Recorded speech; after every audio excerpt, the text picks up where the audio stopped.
Hi there, and welcome back to the Creative Endeavour podcast. This is the podcast bringing you inspiring stories from creative professionals from around the world. It's real conversations with real artists. And in this episode, we're kicking off season 3 with Kenneth Yarus.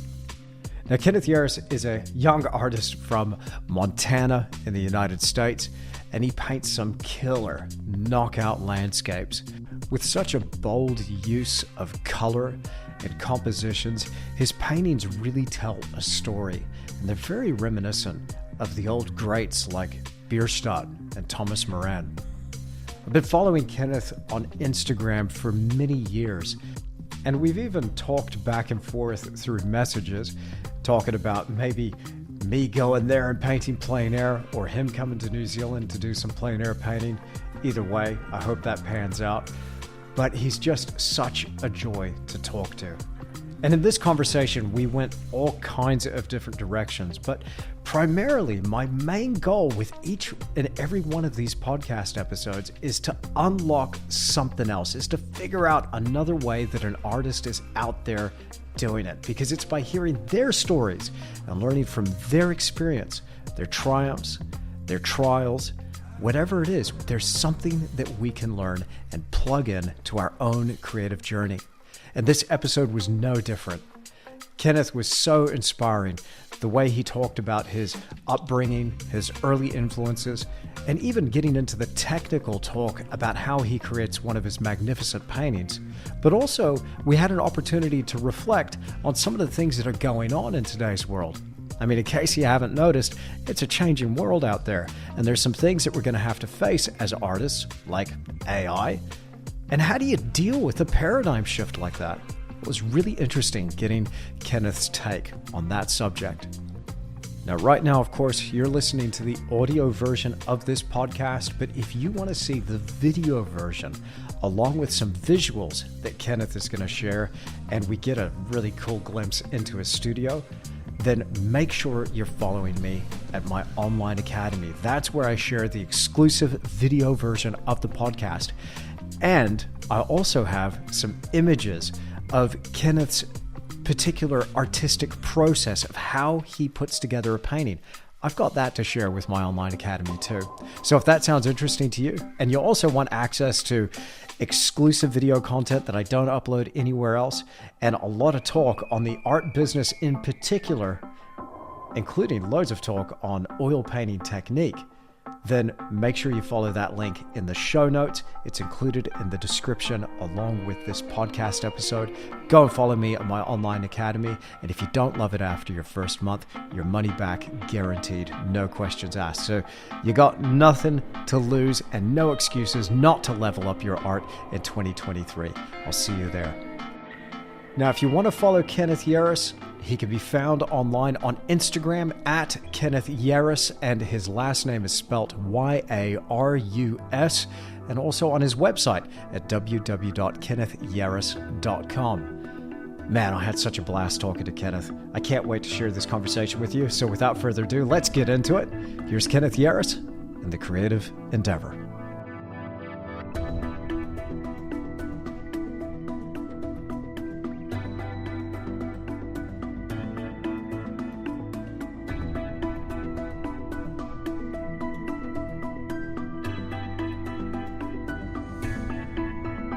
Brother, how are you, man?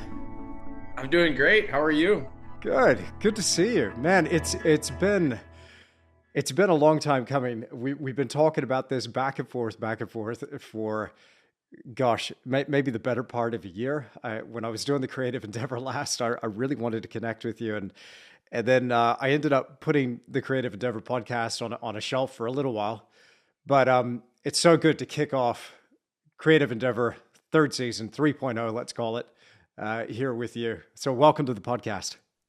Oh man, it's a huge honor. Like I said, I've been just eagerly waiting this. It's a big point of excitement for me, and thank you for having me. Oh, look, man. No, I'm so excited to get into whatever we have to talk about. So if you're cool, let's just jump straight into it. Yeah. Awesome. So look, Obviously, we've been following each other for years. I think I might have been following you first. Okay, I found you online on Instagram, and I was looking at these paintings, just going, this is unbelievable. The quality of work. It's just incredibly well executed. Beautiful landscapes. People would have heard from the introduction a bit about what you do. So I hope by now they've been able to go and just follow you on Instagram, check out your website.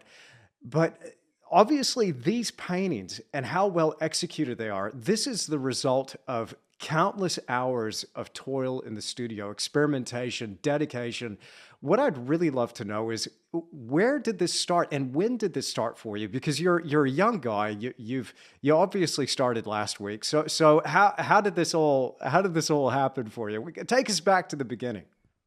Yeah, sure. No, it's you're not wrong about it. The endless hours of toil. I mean, and I think the listeners of your podcast will know that there's no, I wouldn't necessarily say there's no such thing as talent, but there's absolutely an assumption that this comes easy to people, and it just doesn't. I mean, I think what I would try to think of outside of talent would be aptitude, and that would be something maybe that I had really, really young as a kid, just being known as the art kid and having family, thankfully, that supported that. I can't really stress that enough, that whatever that childhood is like, being encouraged into the arts was something that I had on my side. And I can't take credit for that. It's just really cool family and supportive community that made the arts feel attractive and rewarded me for it.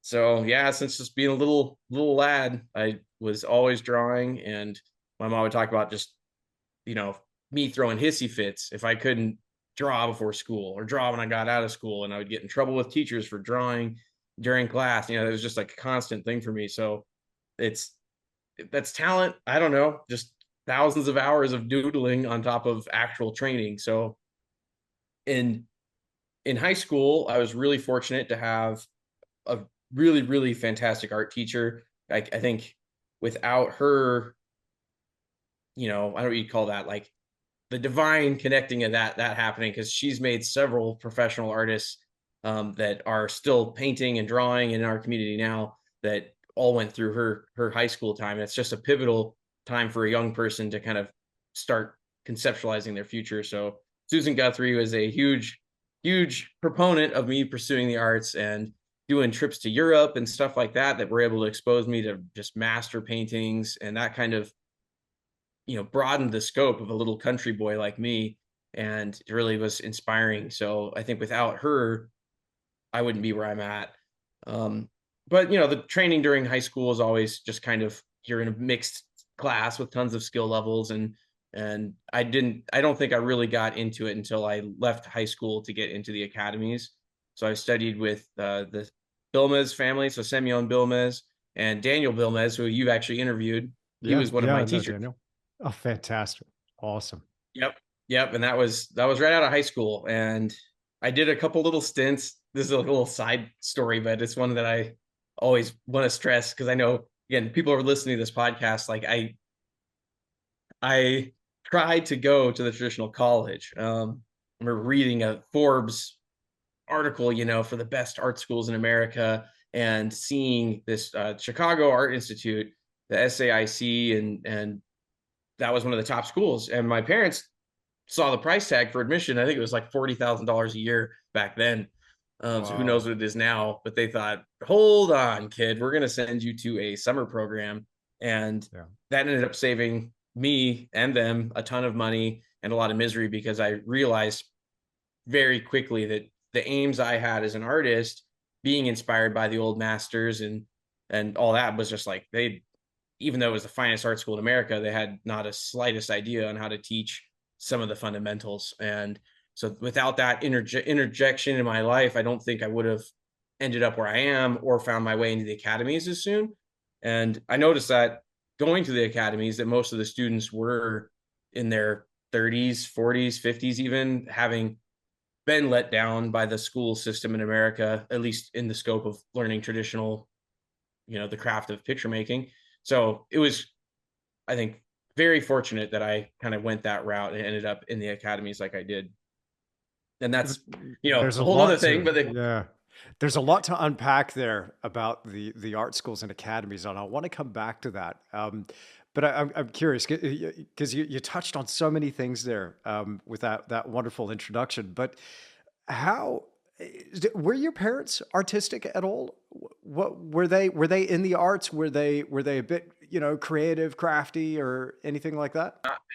No, not at all. Wow. Really, actually, not at all. I mean, I would say that they probably both have the ability to like do some light sketching, but both are very, very, they both they run a small business together doing heating and air conditioning. So they're very, they're working people. Yeah. But what happened, I think the real feeding element of this is a bit of a family history because my grandpa, who I didn't get to meet, he died when my mom was only 16.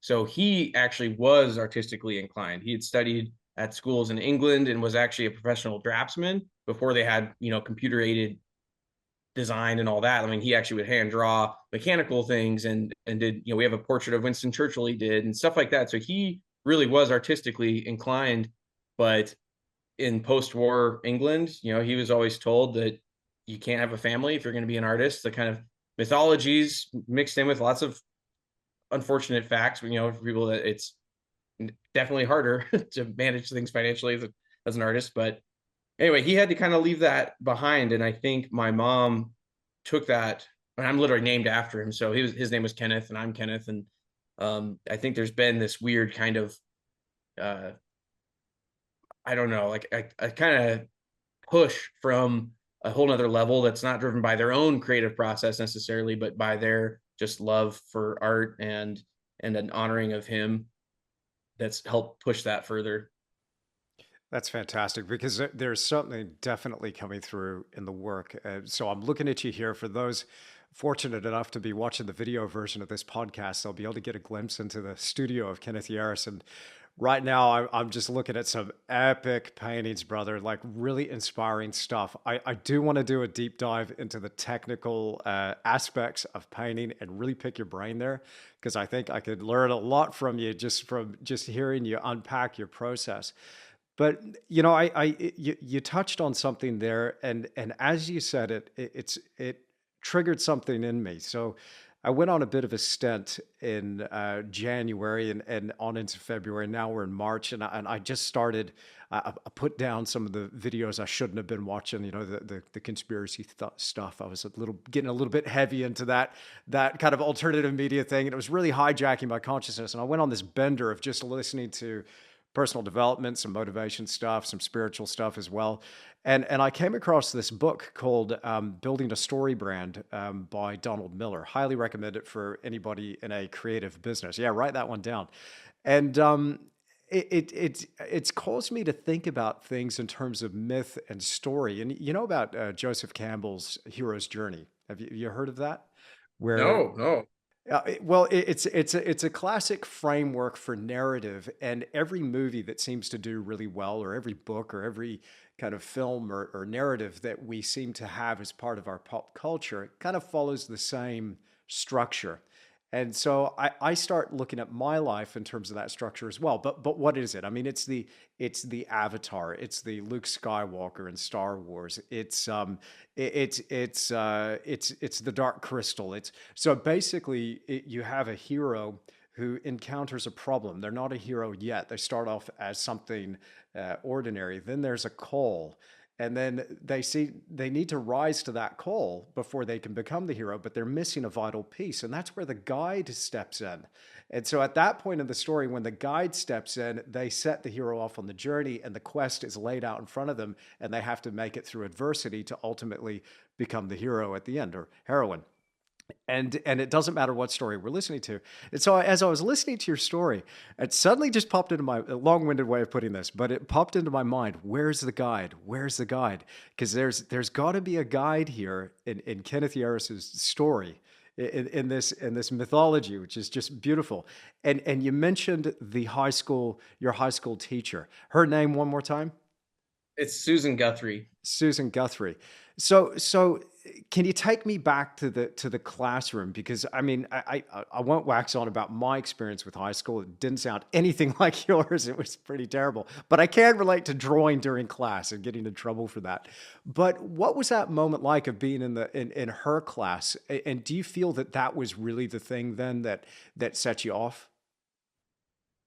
Oh yeah, I mean, I think, well, man, it's Susan was absolutely the regular, I would almost say like boots on the ground element of mentor to me, where amongst all the chaos of high school, you're just emotionally wrecked, you're covered in acne, and just life's hell. I can't say I enjoyed high school either, but she was always the reprieve for me, being able to. I remember actually skipping school attendance rallies or whatever they're called, where they have like these big stupid parades for sports and stuff that I just wasn't into, and being allowed to sneak back to the art classroom, and we'd have our little like art hideout in there with a couple of the other art nerds, and that kind of stuff was so empowering, and helps reinforce this in that mythology that we have, that like art is an escape for me. And I think that started in those emotionally tumultuous times in high school, and she was just such a positive person. She is still to this day, and she's a friend still, which is awesome. Oh, great. And Yeah. yeah, so there's her, and then even earlier than Susan, though, there's other mentors and quest guides, like you're talking about, that there's an actual world-class illustrator that lives 3 houses down from me, that I had no idea about early on. My parents somehow found out, and when I'm 10 years old or 11 years old, whatever the heck I was, being allowed to go over there, and my parents saying, hey, my kid likes to draw, can he come see your studio? And getting my mind just torn asunder with the coolness of what was happening in there. I mean, it's the kind of like James Gurney level, like little armatures and sculptures and lighting, marionettes, and incredible sculptures or paintings of knights and dragons, and just like the coolest stuff. And so Greg Call, that's his name, and he's still a neighbor and still is rad. And those are the between him and that experience of seeing professional art walked out, and realistic art. He was a drawing. I remember getting prompts from him that like the kind of hero's guide, like you're talking about, like, I want to draw scenes from The Hobbit. I just read the book and loved it or whatever. And he'd be like, okay, let's do thumbnails. And I'd go do my 5 thumbnails, come back, and he'd say, okay, go do 5 more. And I'd be all pissed, come back with 5 more, and he'd do one more time, go do 5 more thumbnails till I'm going crazy. But Yeah. it's all stuff that, unbeknownst to me as a 13-year-old, but like it's a part of that creative process now that I think has given me a better handle on design. I mean, Mm. it's so much support was poured in to me in those pivotal years that maybe it wasn't as structured and disciplined as what Michelangelo or some of these old school guys that got way back in time. It kind of came from a mix of sources, but yeah, I owe so much to those people that were in my life at that time. Yeah, I mean, it's very much the wax on, wax off, and I think there's a lot of people that are starting out when they look at somebody like you, a professional artist that is just kicking these massive goals and doing these knockout paintings.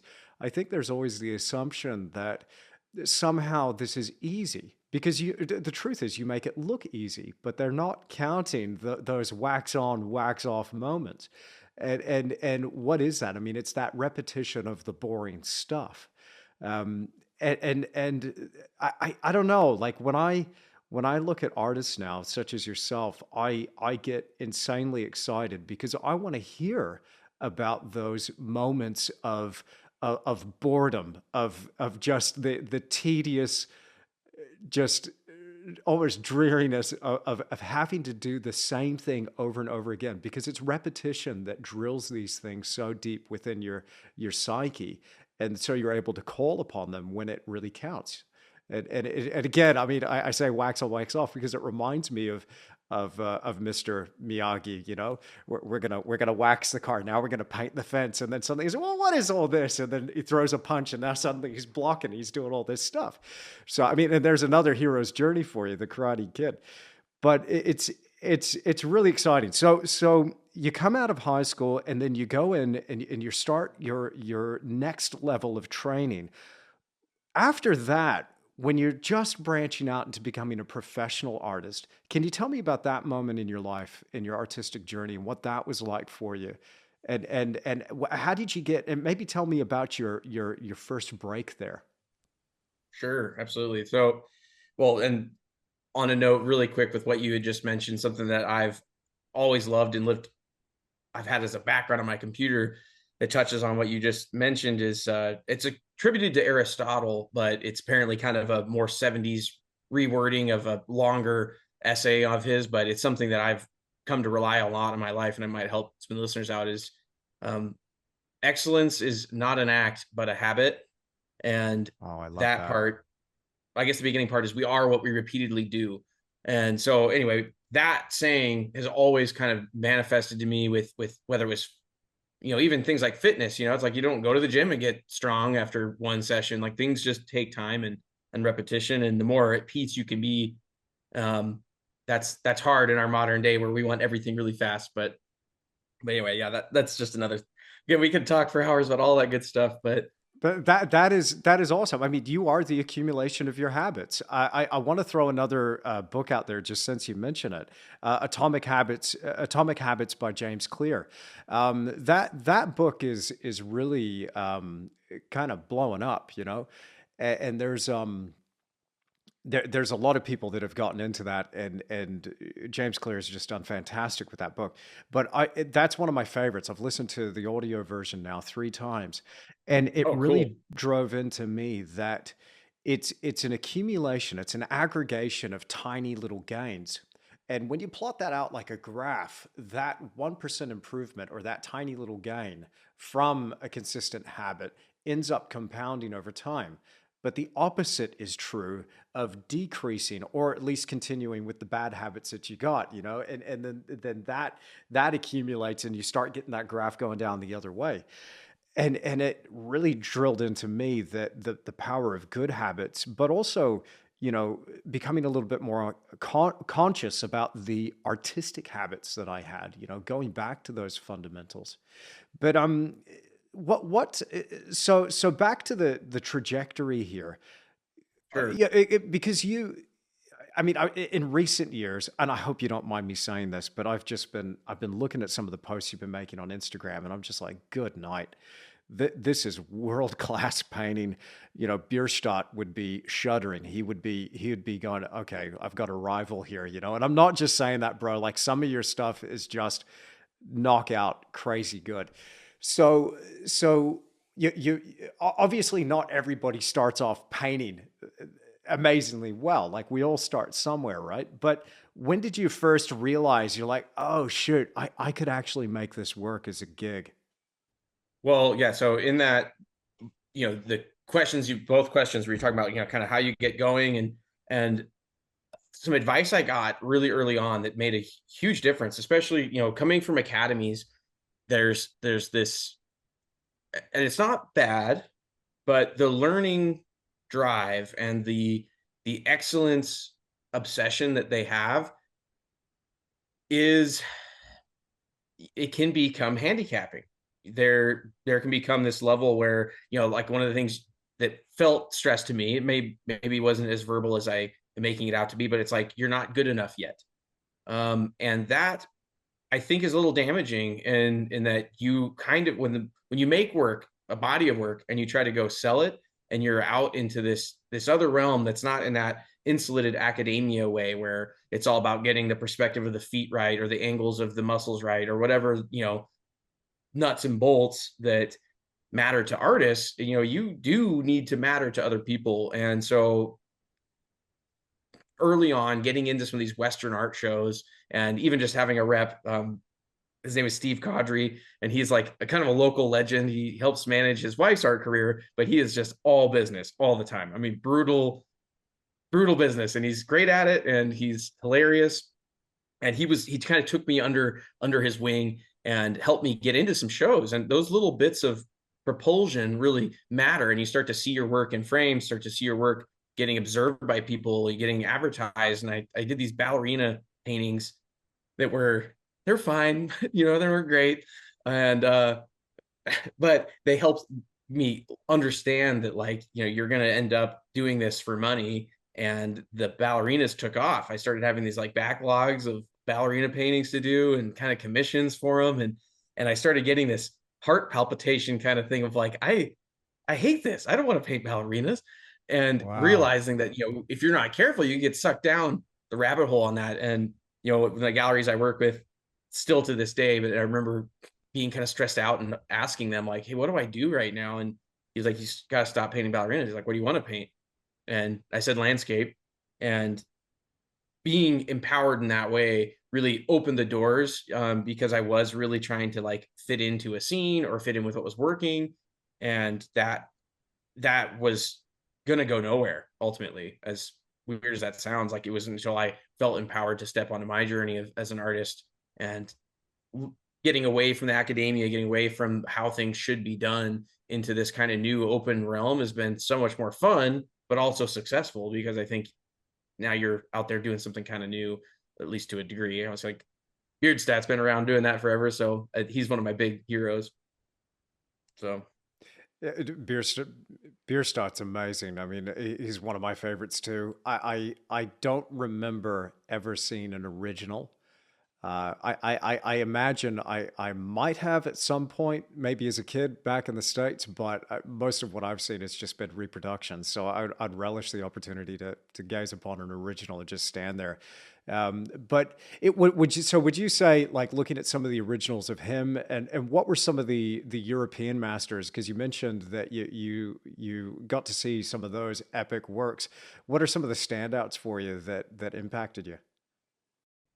well, I mean, we went through the Uffizi in Florence, and then Yeah. just being around Rome in general, and the Sistine Chapel, all those kind of huge, and a lot of them are frescoes, so they're not really like a painting; they're in that mural category at that point, but they're just that scale and the kind of, you know the reality that like a human hand made that, is it's Europe is full of that kind of just mind-boggling stuff. And we have big buildings here and some amazing stuff. They're all just concrete and machinery, but it's like this was hand carved by dudes, and people died making some of those buildings. So I wouldn't say it was even just one particular masterpiece of being, that changed me in that, but in just seeing the scope of what human hands and minds can do, and just having that kind of just blow my lid, just was amazing. And the real shift, I mean, if I want to think about that kind of, it was in New York City. So going to academies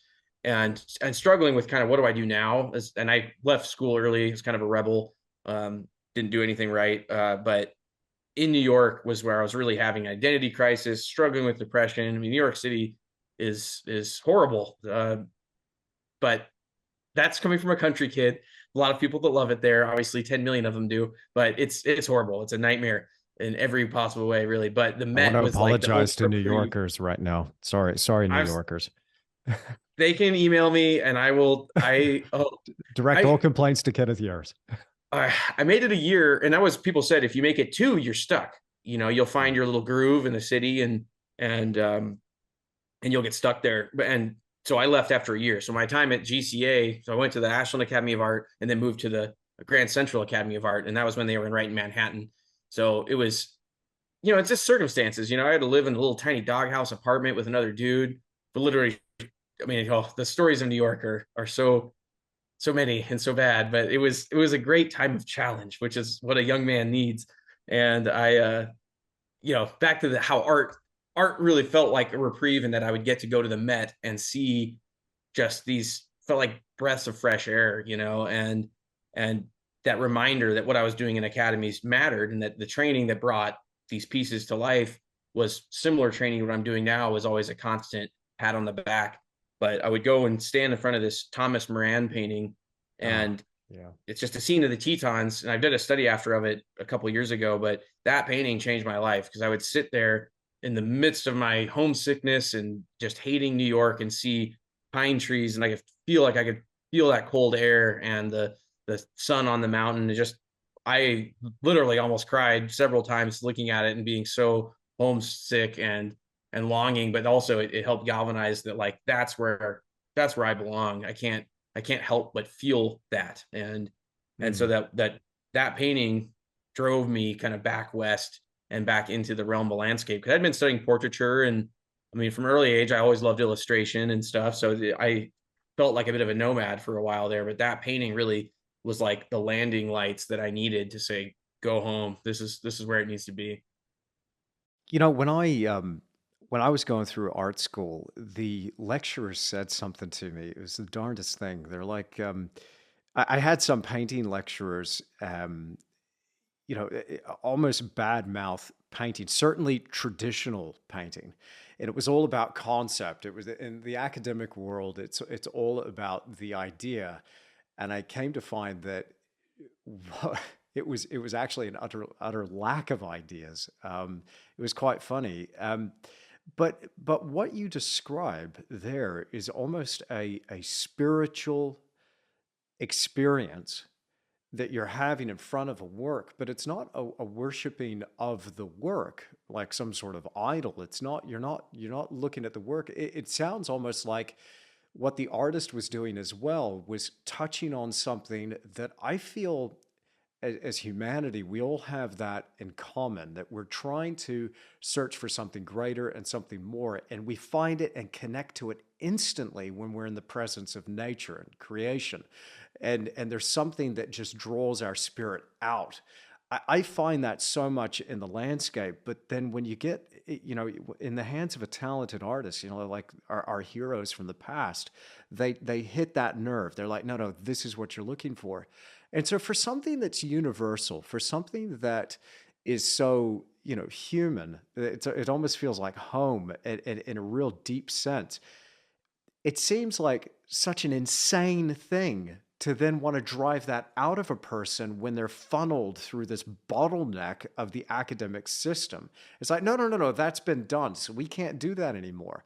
Well, who says so? Who cares? Like this is, and that's the one thing I got. That was my criticism that I received was this is no longer a valid form of expression. I don't see anything that could be more valid than touching that nerve within yourself, because the authenticity shines through, and your authenticity, man, just comes through, and it's this consistency over that body of work. So I'm glad. Look, I'm sure the ballerinas were awesome. I think you're probably being a little bit too hard on yourself there, but the work now, man, I'm glad you went for the landscapes, because these are shocking. They're beautiful. So take me back then. So you're starting off as a professional. Now your agent has kind of taken you under the wing. Where did that first big break come through? Did you have a solo show, or was there commissions that started to mount up? Professionally speaking, when did you see those cogs really start to turn for you? It's unfortunately, I can't really claim that there's been a break, and hopefully that can be a consolation to folks listening, that like, I can be one of those kind of grinded out people. It just took, there was a show that happens in Great Falls. I actually just did it again a couple weeks ago. There's a Montana artist named Charlie Russell who died, a long time ago. He was just a Montana cowboy artist, and he there's a museum there, and lots of they do a whole, for his birthday, there's a whole thing called Western Art Week over there, Charlie Russell Days, and all these artists get together. But getting a room there and where I could display my art, it all happens in this weird hotel. It's one of those kind of local things. It's a Montana thing, but it was, sorry, just it was enough of that, what I mentioned earlier, where you are putting your work in front of people and repping it yourself. So it wasn't like it wasn't like an art in the park. It's a little bit above art in the park, but Hmm. but a kind of similar thing where you're just there repping your paintings, and that experience was so beneficial, because I was around lots of professional artists and welcomed in, which was really nice, even though I made really bad stuff in that era. There was fans that you develop, and people that loved watching me progress, that were excited to see me come back the next year. So I can't really discount that, those kind of seemingly trivial, like I think it'd be easier for a lot of artists to say, well, I'm not going to do a thing like that, or I don't want to, go to that level, or I don't know how people think that they deserve something to happen good for them, whether it's a gallery or a big show or whatever. That it felt like they grinded out every year. I'd make 15, 20 paintings for that show.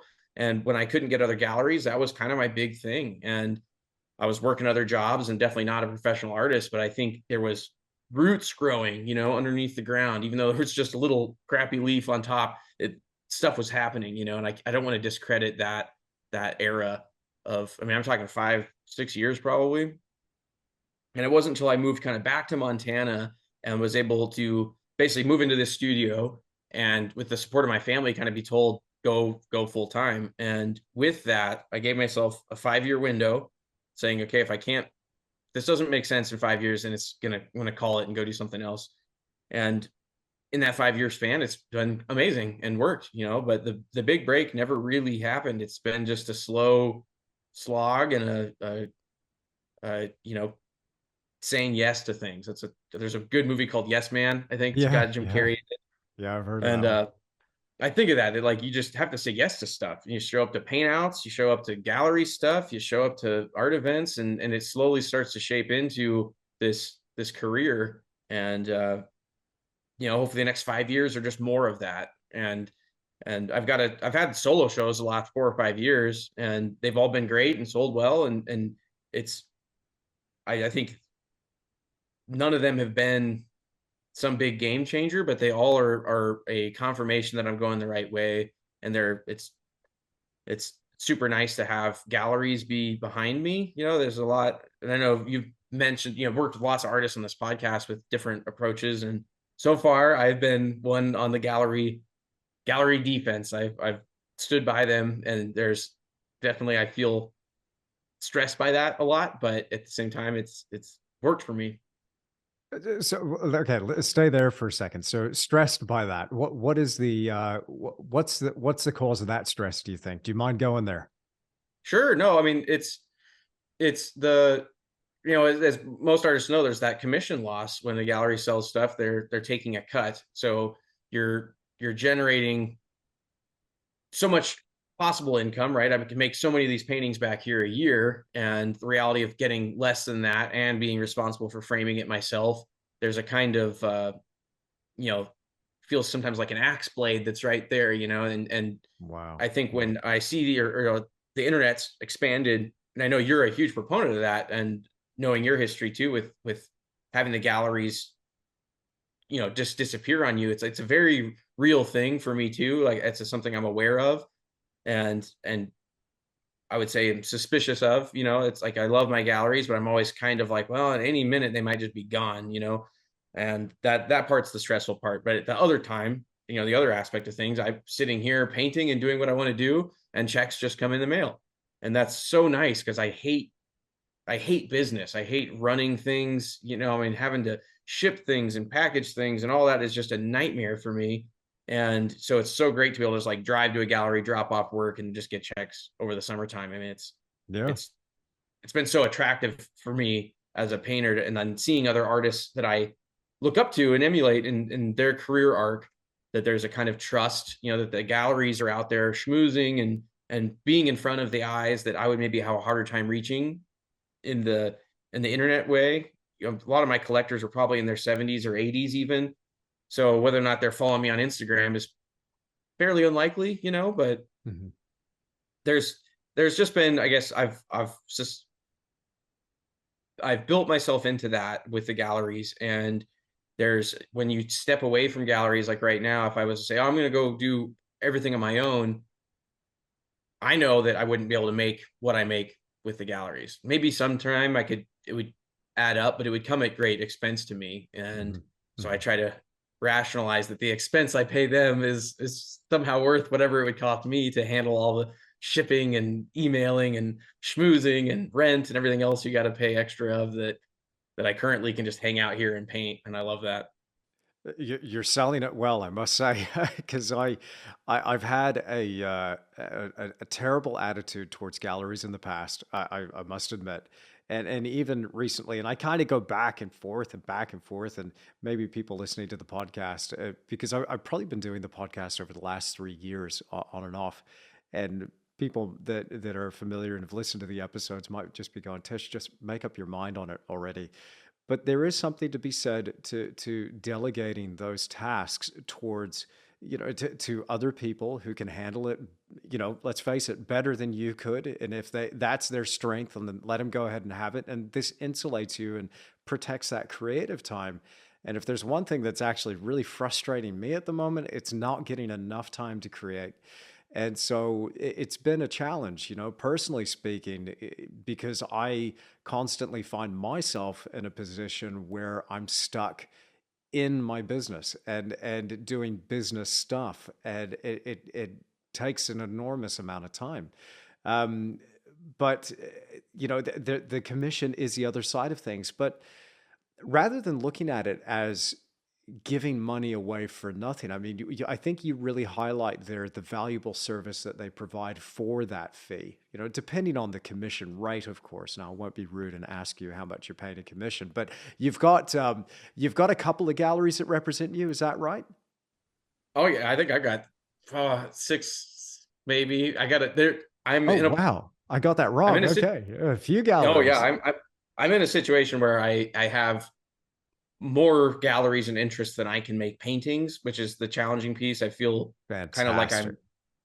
I'm juggling things and always letting somebody down. If I get 5 paintings to this gallery, then this gallery just sold 2 and they want 4, and then these guys, it's this. I feel like I'm putting fires out, like just running around, and that's not a complaint. Like I'm very, very, very fortunate to have that demand going for my work, and I'm, you know, it's just for the personal journey of it. It's kind of hard because I'm a people pleaser, and that experience is a little, like I said, creatively you get put into this little bit of a pressure cooker there where you're trying to make people happy and make art that you want. And I was one of my, you know, standards there is just like trying to keep the quality of the work high, and that being everything. I could probably make more money if I could paint faster. I could probably make more money if I painted something slightly different and added some narrative stuff that would help the painting sell, whatever. Those are things that I don't want to compromise on.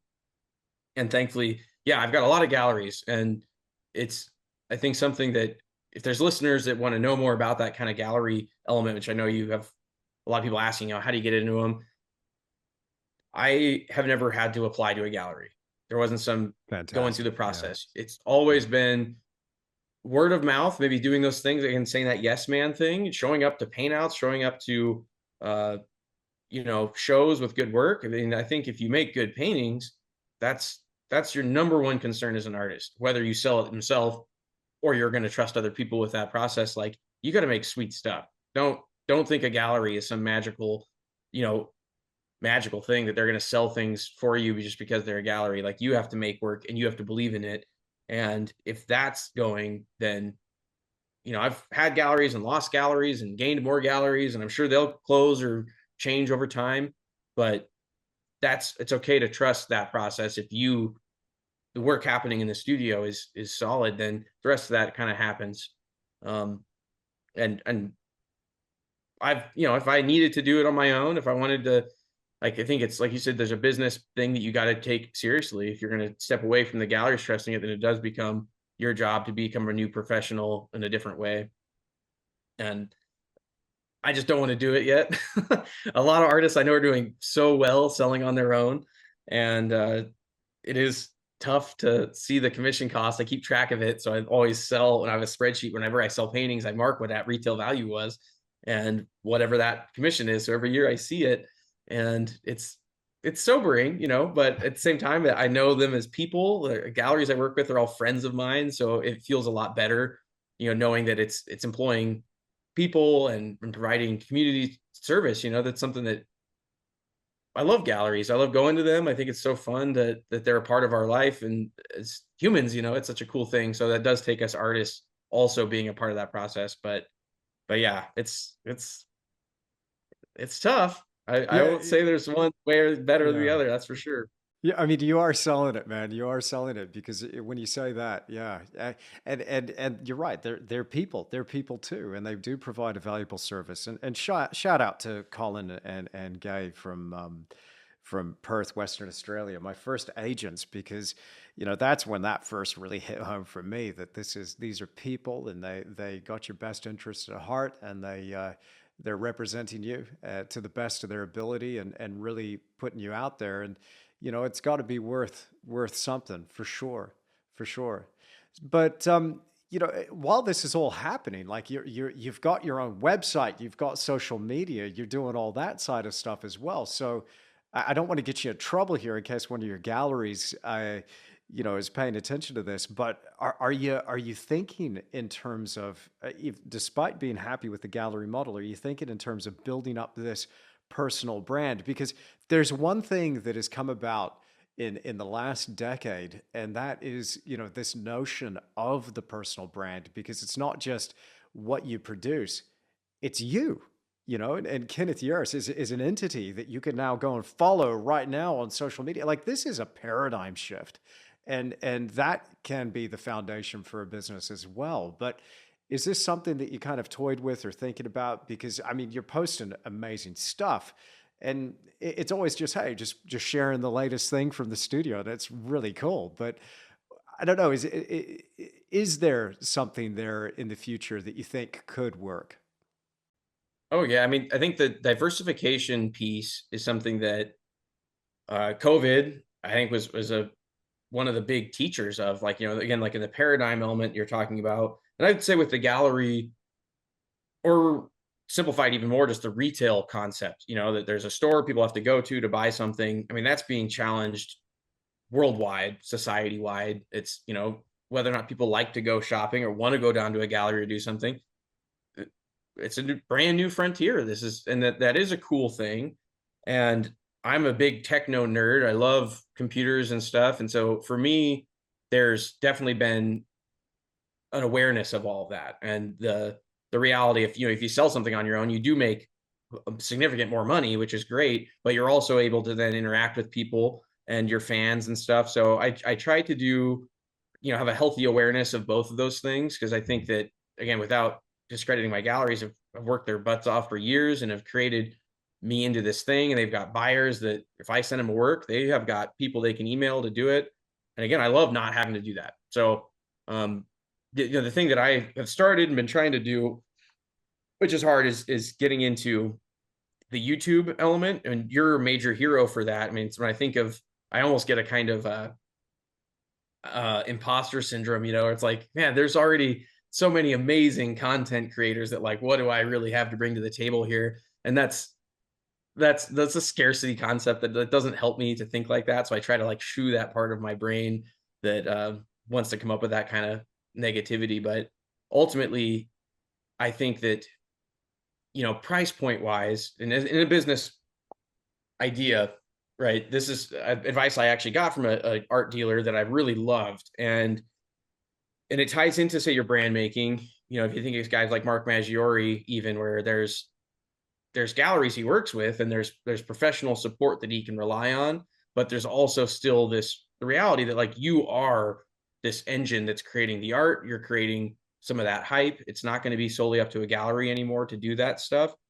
And that's just the nature of the age we're in. So it's hard for artists that maybe want to be introverted and stay home and not do anything, because I don't know if you'll be able to get away with that in the next 20 years, since we all got to be our personal celebrity. But the main point that I wanted to stress about that was, like, basically in the financial game, there's a ton of people that can afford something for $100, right? Mm-hmm. And there's way fewer people that can buy something for $100,000.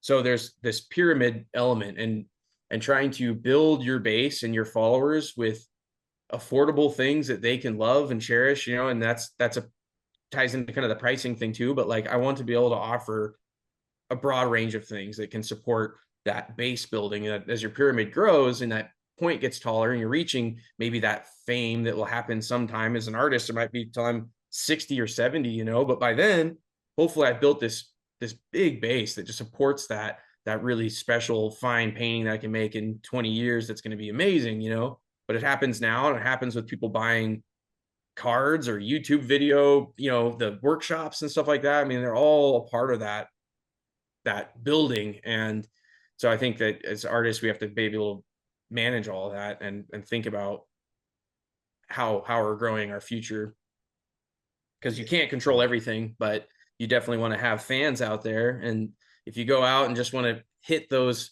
top 1% people and sell something for 100 grand right off the bat. It's like, sorry, it might not happen. It does happen. You hear about people getting really crazy lucky with that stuff, but I think Hmm. that with the internet, you have that ability to reach that broader margin, where you can sell something for $50 or $100 to thousands of people, and now you made 100 grand. So you don't want to underestimate the reach of social media and the opportunity to bring in fans into your fold, and they might not be the ones that buy a $10,000 painting, but they might buy something from you, and that's pretty dang Hmm. cool. So it's tough. I sell most of my big expensive things through galleries, but I want to use the internet to reach a different kind of audience and sell a different type of product. And, you know, to be honest, I hate social media. I hate Instagram. Wow. I hate Tell trying, it.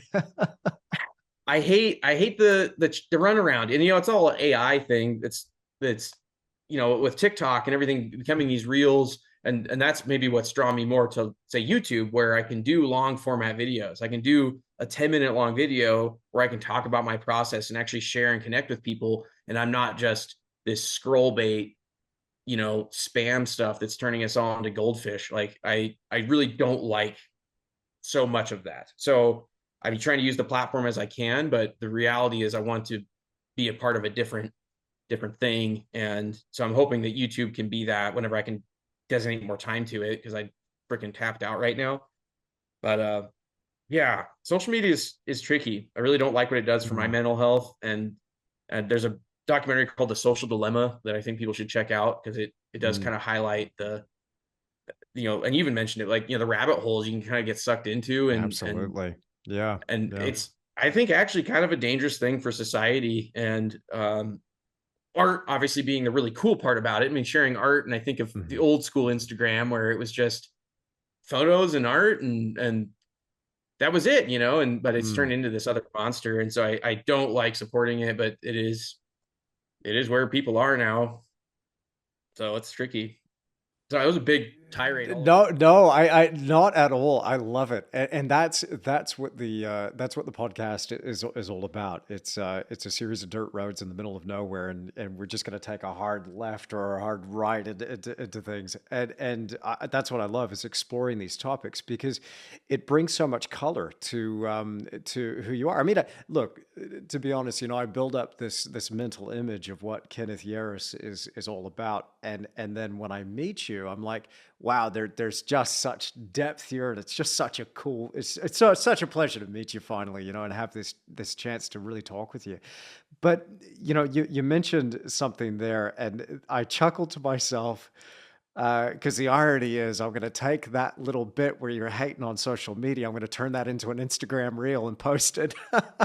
so, so literally, you're going to be talking about hating people, scrolling on their phone, and then there's Kenneth Yarus. What do you say? Hey, bring that back, Oh man, But it yeah. feels like a necessary evil, or whatever. You can't escape it. Well, I think it's by design. I really think it's by design. And there are, we're fed this pack of garbage where all of these platforms or companies are started by some genius in their garage. And it's just not true. If people want to dig into the backstory of some people, the names are fake, the places are fake. I mean, call me a conspiracy theorist. I don't care. But all we need to do is actually really look at this stuff and realize that a lot of this stuff is by design. And then my question is why? And at the end of the day, I think this is a spiritual thing, just my personal take on it. And it's trying to remove us from what's important. I mean, it's a bit like your art, for instance. We could celebrate your art, which really, for me, hits that button and touches the divine. It's a reminder of what's really important. And you could look at that. And we could think about what you charge versus the person who duct taped the banana to the wall, this is a thing that's going on. And I think ultimately, whether we're talking about technology and social media and these platforms, I think at the end of the day, they're robbing us of who we really are on a deep level. And your art, again, brother, your art just really, it reminds us that there's there's more important things. There are things that are vastly important. And so whether you're working with a gallery or selling it direct or whatever, I'm just glad you're out there doing it because it's I think it gives us permission. This is the other thing as well. You mentioned so much there, but the other thing as well is that you're an authentic guy, and it's kind of cool to hear that you went through that pain point early on, going, "Hang on a second, I don't want to do this anymore. I'm about the landscapes. I want to do the landscape stuff." So that's super inspiring too. But while we're on the subject, I mean, you mentioned you're a bit of a techno guy, so it's interesting. You hate on social media, but at the same time, you like technology. What are your thoughts on AI? Yeah, AI is a big deal right now. Mm, I I love elements of it. I was actually just talking with my buddy Nate Clausen when we were driving out to that art show, and we were talking about AI. And one of the things that I think the structure, like even so for a fine artist like me, I don't feel particularly bothered by it. The whether or not somebody wants to buy something that's printed out that AI made is it's up to them. I don't see that being super valuable long term, but I'm out of touch with most people and how things work in the modern world, and I'm okay with that.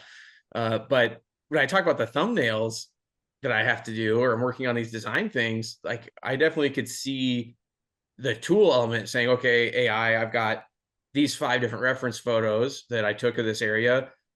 Hit me with some stuff. Let me see what you got. Does this create a spark to say, oh yeah, this tree was moved here? Because I'm doing that all the time. I'm not at all a photo painter. I'm always rehashing stuff, and so I could see the AI being a useful tool, in that instead of me wasting 2 hours sitting there doodling it all, just saying generate and have it be done in 8 seconds, or 1 second, being given that kind of creative fodder, and something that I would do, but maybe not to that level.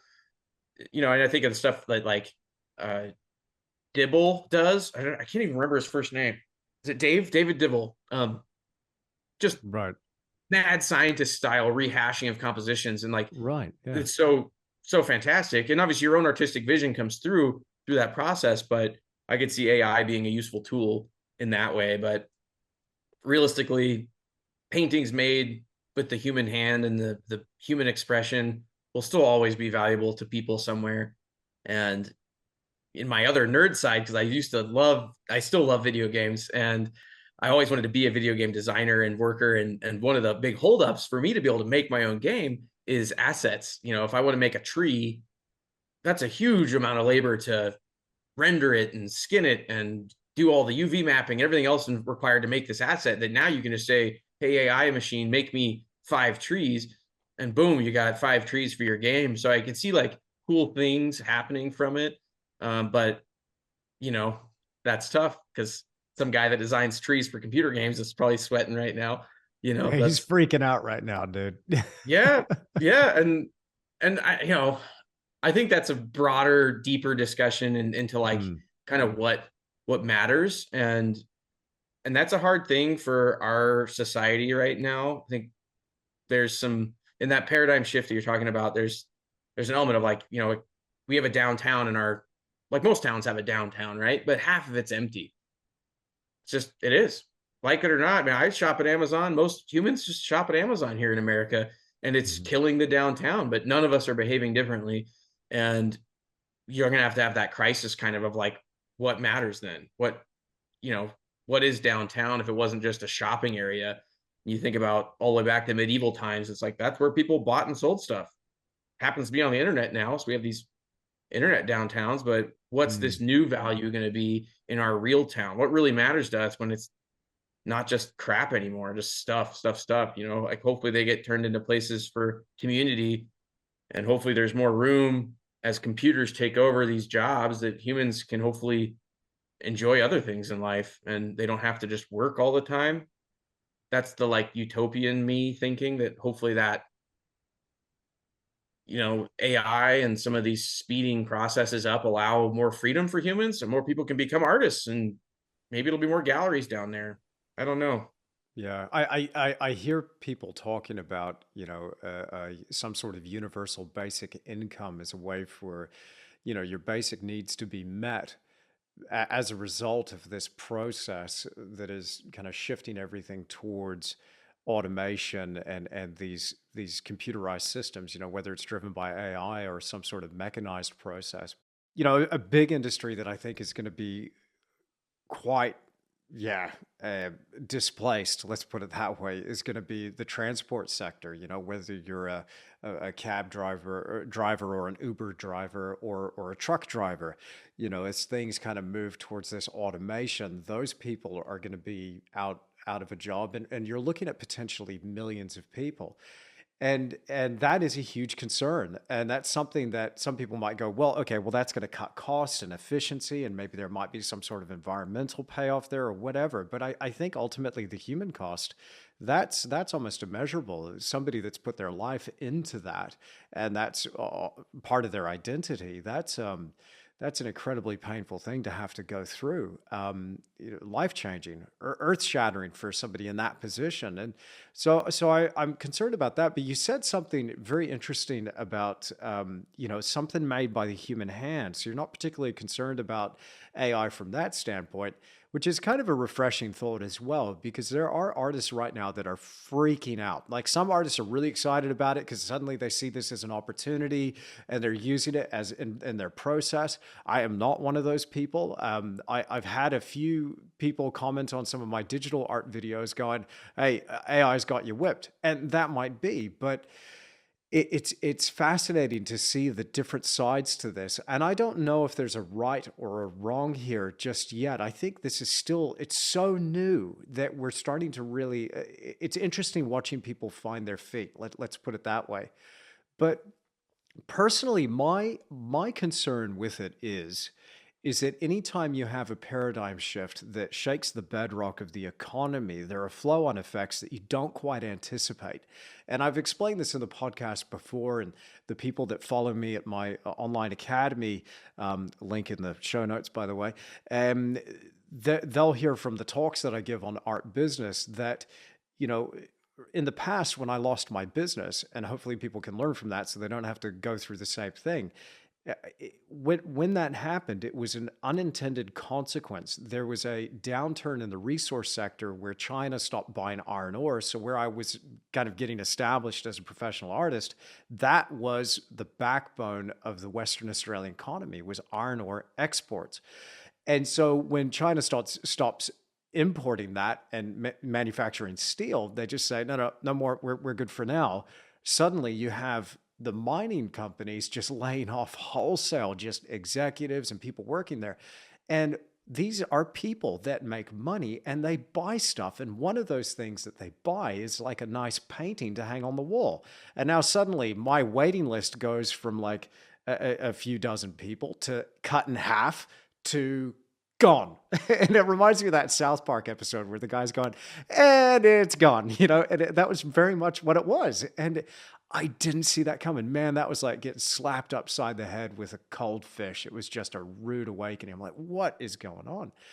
So I think we might be facing another one of those. And I'm not sure what form it's going to come in yet, but I think the displacement of people will have a flow-on effect for us artists. Yes, there's the creative concerns, of course, always, but still, there's got to be demand for what you do. And I believe that very much, because you can't outsource that. You can't delegate that. It has to be created by Kenneth Yarus with his brush.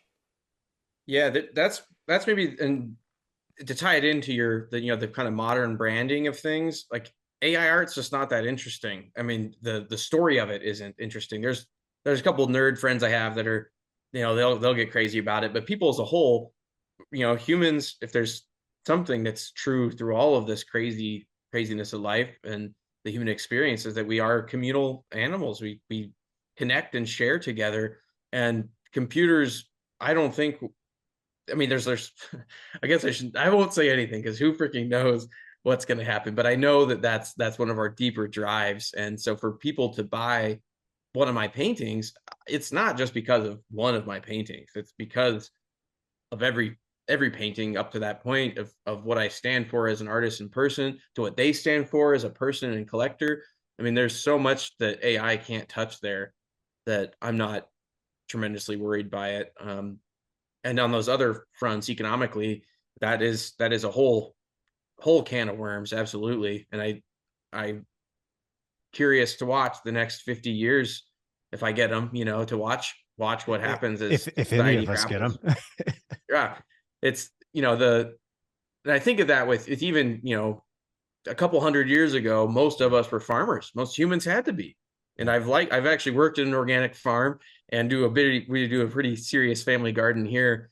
And it's one of the things that I think people take for granted is just food, but like how much work it is and what a pain in the ass that is. I'm very lucky to get to paint all day because my hands are nice and clean and my back doesn't hurt and I'm not out in the rain. And like the farmers and where food comes from is messy, hard work. And if it wasn't for farm machinery, you think of what a combine harvester took over for, thousands of people's jobs were taken, but they freed them up in other ways in the economy.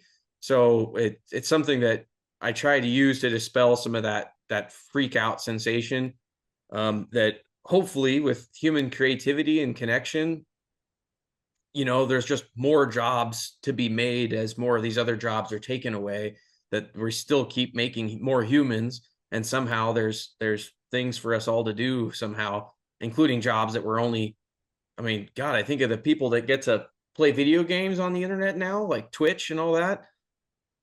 Like, if you told me, high school me, that I could have just kept playing Counter-Strike and made more money than an NFL player, that's freaking amazing. That's all new stuff. Those are new jobs and new monies, and humans have an insatiable need for entertainment. But like you said, there's a spiritual cost to that, I think, too. But yeah, there's some weird times behind, weird times ahead. It's all pretty crazy. I'm still going to stick to something that I've said though, and I still believe this firmly, and maybe in a way I have to believe it, but I don't think there's ever been a better time to be an artist. And I'll say that maybe this opens up another tangent, but which I welcome. Um, but it's funny how we were talking about Beer Stop before, and just what a badass that guy was, and even you mentioned Thomas Moran, another one of my favorites. Um, and I think we have the tendency to put these guys on a pedestal, but I imagine what it would have been like to be in that day and age, because there's probably hundreds more artists that we never heard of that were just trying to get the break at that time as well.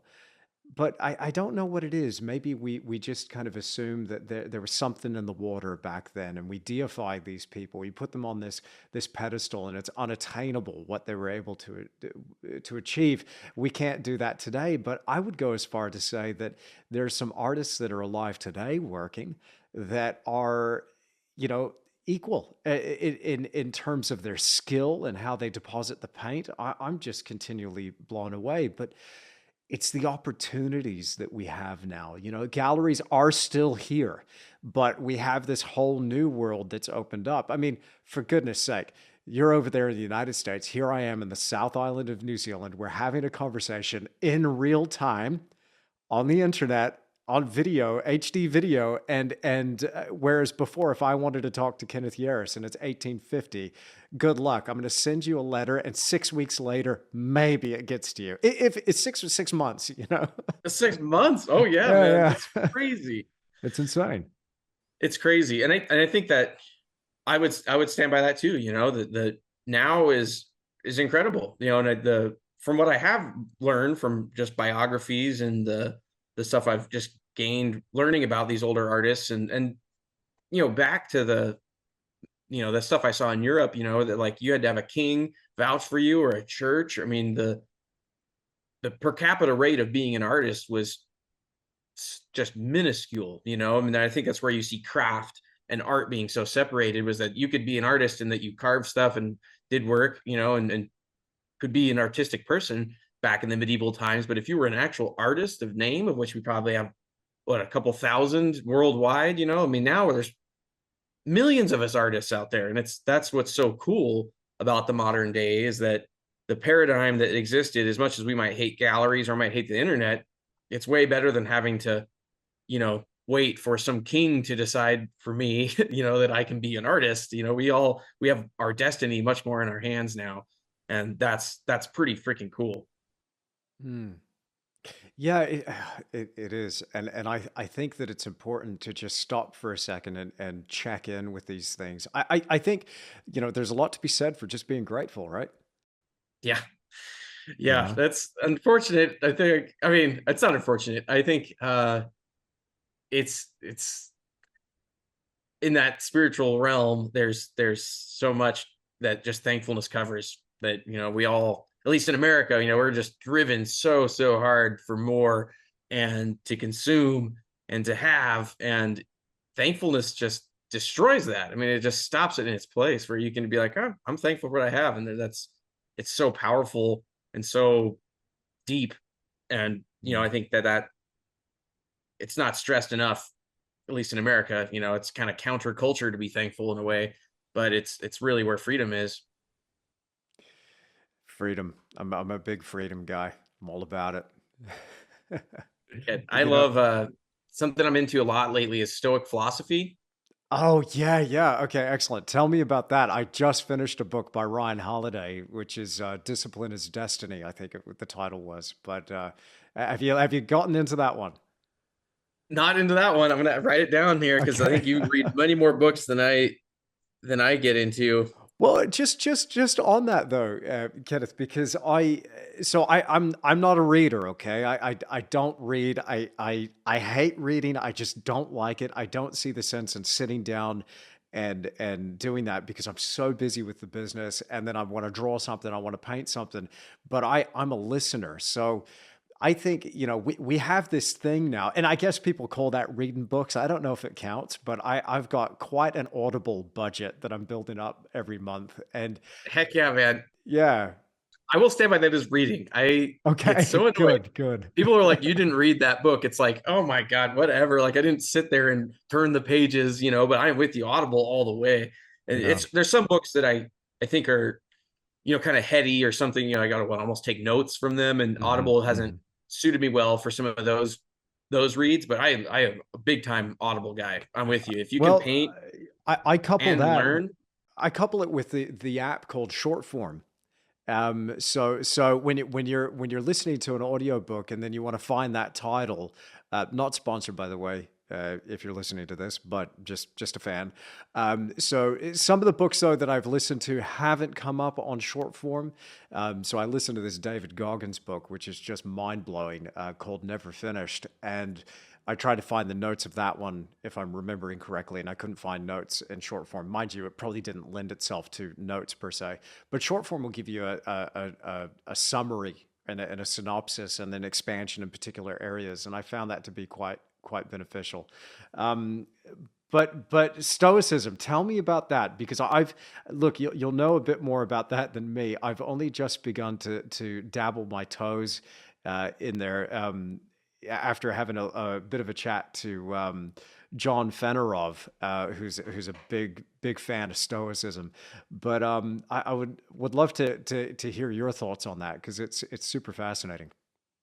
oh yeah, I mean, and I am so far from being, intellectually up to par on my stoicism and my reading of it. I've gotten most of the way through Marcus Aurelius's Meditations, which is one of the kind of pillars of Hmm. Stoic Hmm. philosophy, and that he was just one of the more well documented writers of it. But Stoicism is tied back to, way back into Western civilization, and tying some of these old paintings, old art, the ideas and principles kind of driving them. It is so hard not to touch on stoicism and the kind of, the way you think about reality and what matters, because beauty and nature are things you hear repeatedly in the kind of quotes and thoughts, and good and evil and what's right and wrong. I mean, all those things, the philosophical entertainment of those ideas has always been interesting to me. Even when I was like a little kid, I remember like getting books on Aristotle, like when I was like in high school, and not understanding anything. And I still don't understand it in a fully philosophical kind of way. Like, whether what ideas he's, you know, proposing and what reason and logic they're made up, all that stuff is too heady for me. But it's the overall gist of them is so appealing to me. I didn't grow up with a religion. My family didn't teach us any particular spirituality. So I think I turned to it as a way of trying to understand the spiritual realm, and having those notions. Like you said, there's times where you can't help it as a human, but you feel drawn to something, and whether that's that truth or goodness, or when you see something that's evil and bad and you can't really describe why or how it's that way, but it, that there's some deep stuff there. And Stoic thought is so ingrained in our society in the Western end of things that like you just kind of take some of them assumptions for granted, and then they become almost colloquial. Memento mori is one of the ideas there that like it's basically just remember that you're gonna die. It's kind of Wow. Yeah. morbid, Yeah. but memento mori is one of those. When you think about that and you think that way, it changes your present, it changes how you are in the moment, and that's powerful. And so I think that Stoic thought has always just tied me back to the kind of the roots of right now. It becomes almost a spiritual practice in how you overcome suffering and how you work for what matters, and avoid kind of what the world and the noise says. It kind of gives you this shelter from the chaos of things. And I've loved that about Stoic thought, and it's close to, there's a lot of, Buddhism has some similar principles. I mean, in Christian thought jumps right into Stoic thought. Stoic started a little earlier than some of the Christian principles, but they all just meshed into Western civilization as we know it. So I think it's so Mhm. cool for people to read that stuff and see that there's some of these sayings are like, oh, that hasn't changed. Even though we have cell phones and all this crazy stuff that they would have never believed, humans are still the same. What we suffer from is still the same.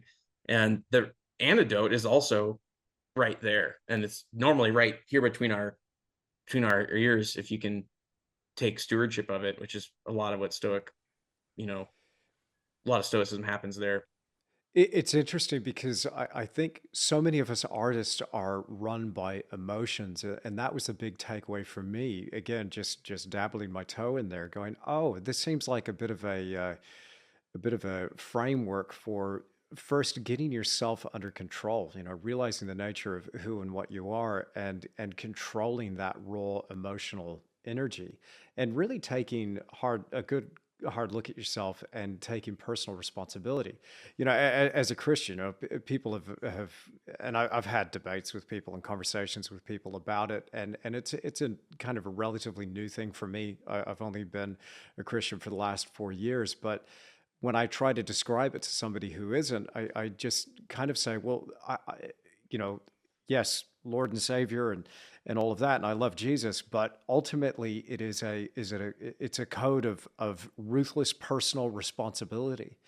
And I find myself, I have to continually check back into that. I have to continually take stock of that. Where am I at? Am I living true to my word? Because that's one thing that we've got to be is kind of is honest, and honest with ourselves.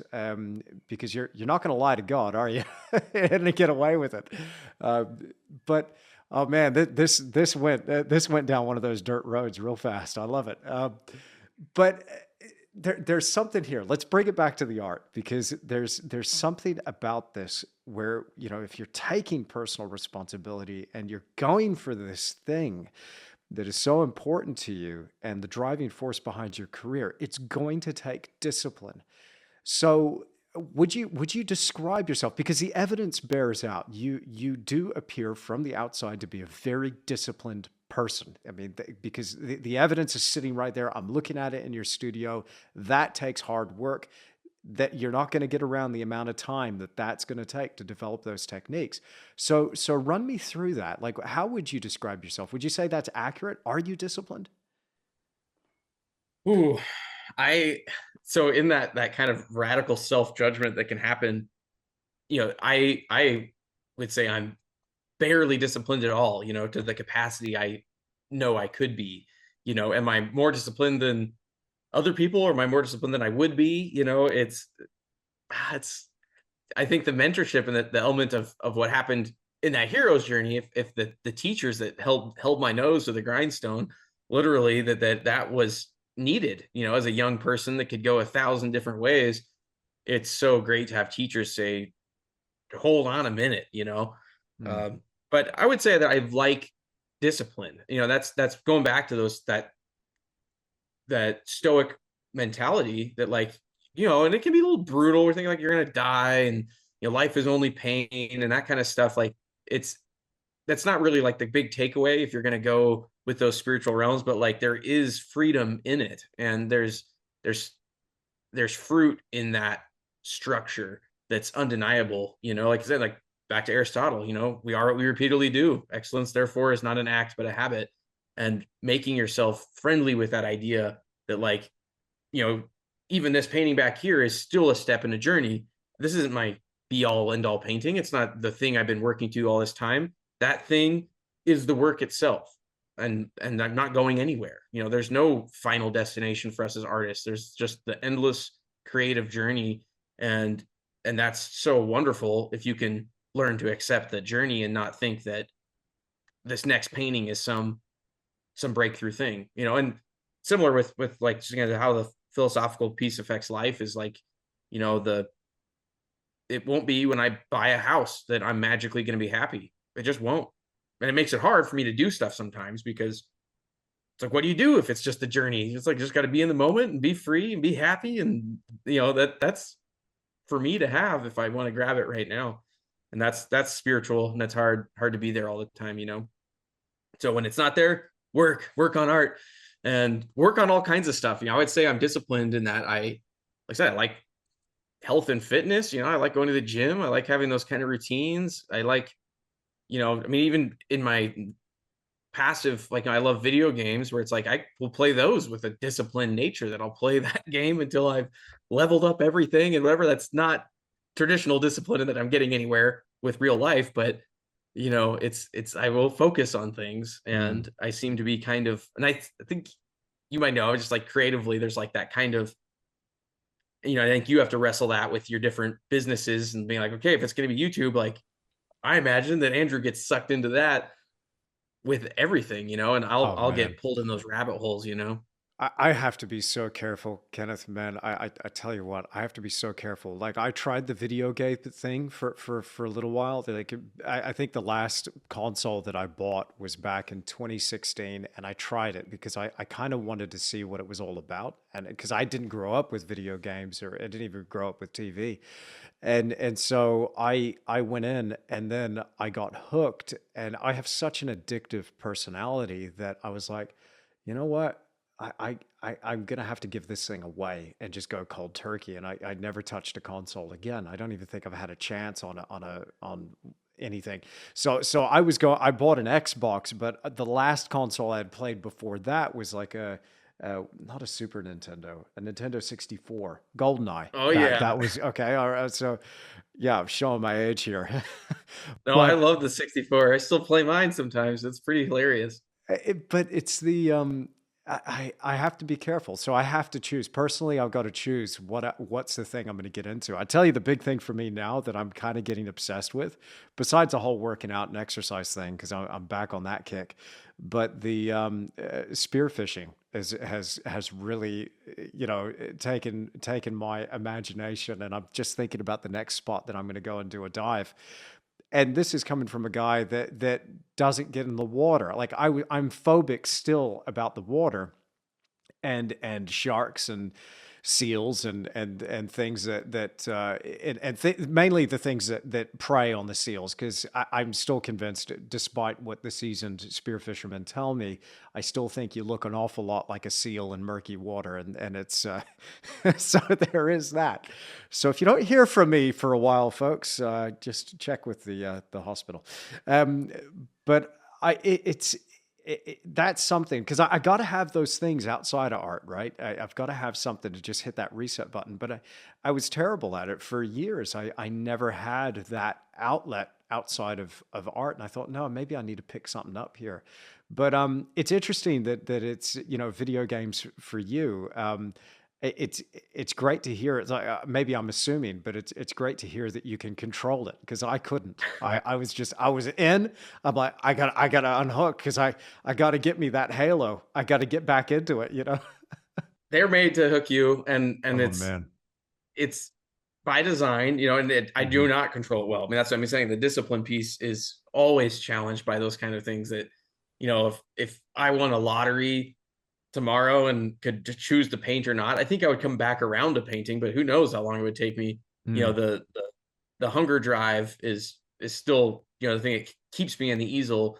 But I think being being I like grinding. I like to feel like there's that quality of work and reward, and I struggle more with like, the kind of the manifestation mindsets where like you just kind of magic things happen. Like I'm like, no, man, it happens through hard work and determination and grit. And both are probably true to some capacity, and I just have to get over that. But I also, just tying these like personal things, like if you don't have other stuff, then I think art, I don't know. I think like art, and I saw that I always feel like an imposter kind of when I was in school. It's like I like painting and drawing, but I don't like it the most. I like all kinds of stuff. Yeah. And it's so fun to live life with that than being just like super obsessed with one thing. But at the Mm. same time, it's hard because I feel like I identify in so many ways, like almost like a split personality where I like, yeah, I'm a big nerd, but I also love hiking and backpacking and mountain biking and adventuring. And, like there's seasons where I live in Montana and in America is we have, I mean, literal seasons where it's just snowy and garbagey here for 5, 6 months, and having indoor hobbies is very convenient. But all summer I'm out paddleboarding and biking and hiking and backpacking as much as I can, and it inspires my art. So there's, yeah, there's a lot to me, I guess. I mean, there's got to be, man. I mean, I look, it would be such a crime to have you on the podcast where we didn't actually talk about painting. And I love hearing about what makes you tick and all the stuff going on behind the scenes and even how you started as well and some of these influences. And it's also, it's fascinating because we're occupying very similar spaces, and it's interesting to get your take on the way the world is now and how that paradigm is shifting again. I think we're right in the middle of another one. And again, we're just going to see how this shakes out. But all that stuff to one side, I've had a blast talking to you about it. The painting itself. Now, you're doing your hiking, you're out in nature. What, and I know you're an amazing plein air artist as well, and so I imagine that's got to be a huge part of the artistic process. Walk me through this. How does this masterpiece that you're sitting in front of right now, the one that's just over, I guess, unless Zoom has mirrored this, it's over your left shoulder there. So tell me about this painting and how would a piece like that from the ground up, from the beginning, from walking up to the edge of this creek before it opens out to that lake. Where is that, by the way? This is actually the Sawtooth Range down in southern Idaho. So this is Wow. far away from my normal stomping grounds, but I'm a mountain lover through and through. I don't care where the mountains are. I live next to Glacier Park, so I paint that a lot. But this is a kind of my headlining piece for my solo show in July, and it's in Coeur d'Alene, Idaho. So I thought, hey, this might be a great time to paint this scene that, yeah, with standing there at the foot of that lake was, and most artists know there's that kind of like, I'm gonna paint this. Like that's, it's not a matter, matter of when it happens, but I knew I was gonna paint it. It was perfect. It was so hard not to just not, sit there and do sketches. Then obviously I took hundreds of photos. That's my going practice. And in that nuts and bolts kind of discussion, plein air has been kind of a challenge thing. I mean, it's like plein air painting has been a challenge in the, like, on the deeper element of like why we do it, and as an artist, I think, my draw to plein air is in the process and the experience of being there, understanding nature better, getting out into the inspiration and capturing it, being there for 2 hours at a time. Like there's so much fruit to be had plein air painting. But then a place I found myself caught in a couple of years ago is like, okay, cool. You can make a little 8x10. That's great. One, you can only sell that for so much money, but then also it doesn't do enough sometimes. Like this scene as an 8x10 doesn't freaking cut it, and I look at Beardstat and Moran, these guys that are like, no, we're going huge, and realizing that like that has to be a part of my artistic statement. There's I can't just be a plein air artist. As much as I love going out and plein air painting, it really only feels like the research and development phase of something. Like this is really where it happens. And when I'm doing this, I'm not thinking about plein air at all. I'm not like, I don't even reference plein air studies anymore. Like it used to be a thing. I used to kind of have to convince myself that plein air was for something. And I had to start just shifting away from that because it felt like a weird box that didn't fit. Like, I would make these plein air paintings and they weren't my art. They were my attempt at capturing things, and they were fun. And I love doing them, and people like buying them. There's people like the plein air style. Small unframed things are affordable. Again, think about that base building I mentioned earlier. It's like, there's a cool place and space for plein air painting. But when it comes to these big epic paintings, like I have to switch gears and get out of that, like copying nature mindset or, big brush strokes mindset. Like I'm going for a different goal, and that's okay. But it took me a while to get to that comfort level as an artist. I used to just always feel like, the alla prima method was everything. And now I don't work alla prima hardly ever. I freaking hate alla prima now. It feels like I'm rushing and struggling to fit everything in, and it seems unfinished and choppy. But that's just my own personal aesthetic and workflow. Like props to the painters that can do that. They blow my mind. It's just not how I can do things. It's too hard. Yeah, fair enough. Fair enough. So this piece behind you, is that a 36 by 54? It looks like almost. It's a 3 foot by 4 foot. So yeah, 36 by 48. 48. Yeah. Okay. Brilliant. And yeah, Fantastic it's considered size. Yeah. a big piece. I mean, I only make a couple of those a year most of the time. And like I said, it's tough because I want those compositions to have a certain something, they have to have enough to carry the scene. And there's artists that make bigger paintings with just like a horizon. Like the guy I shared a studio with, Richie Carter, will do these amazing paintings that have almost nothing in them sometimes, but they're so beautiful. And that's his aesthetic. He sees that stuff and responds that way.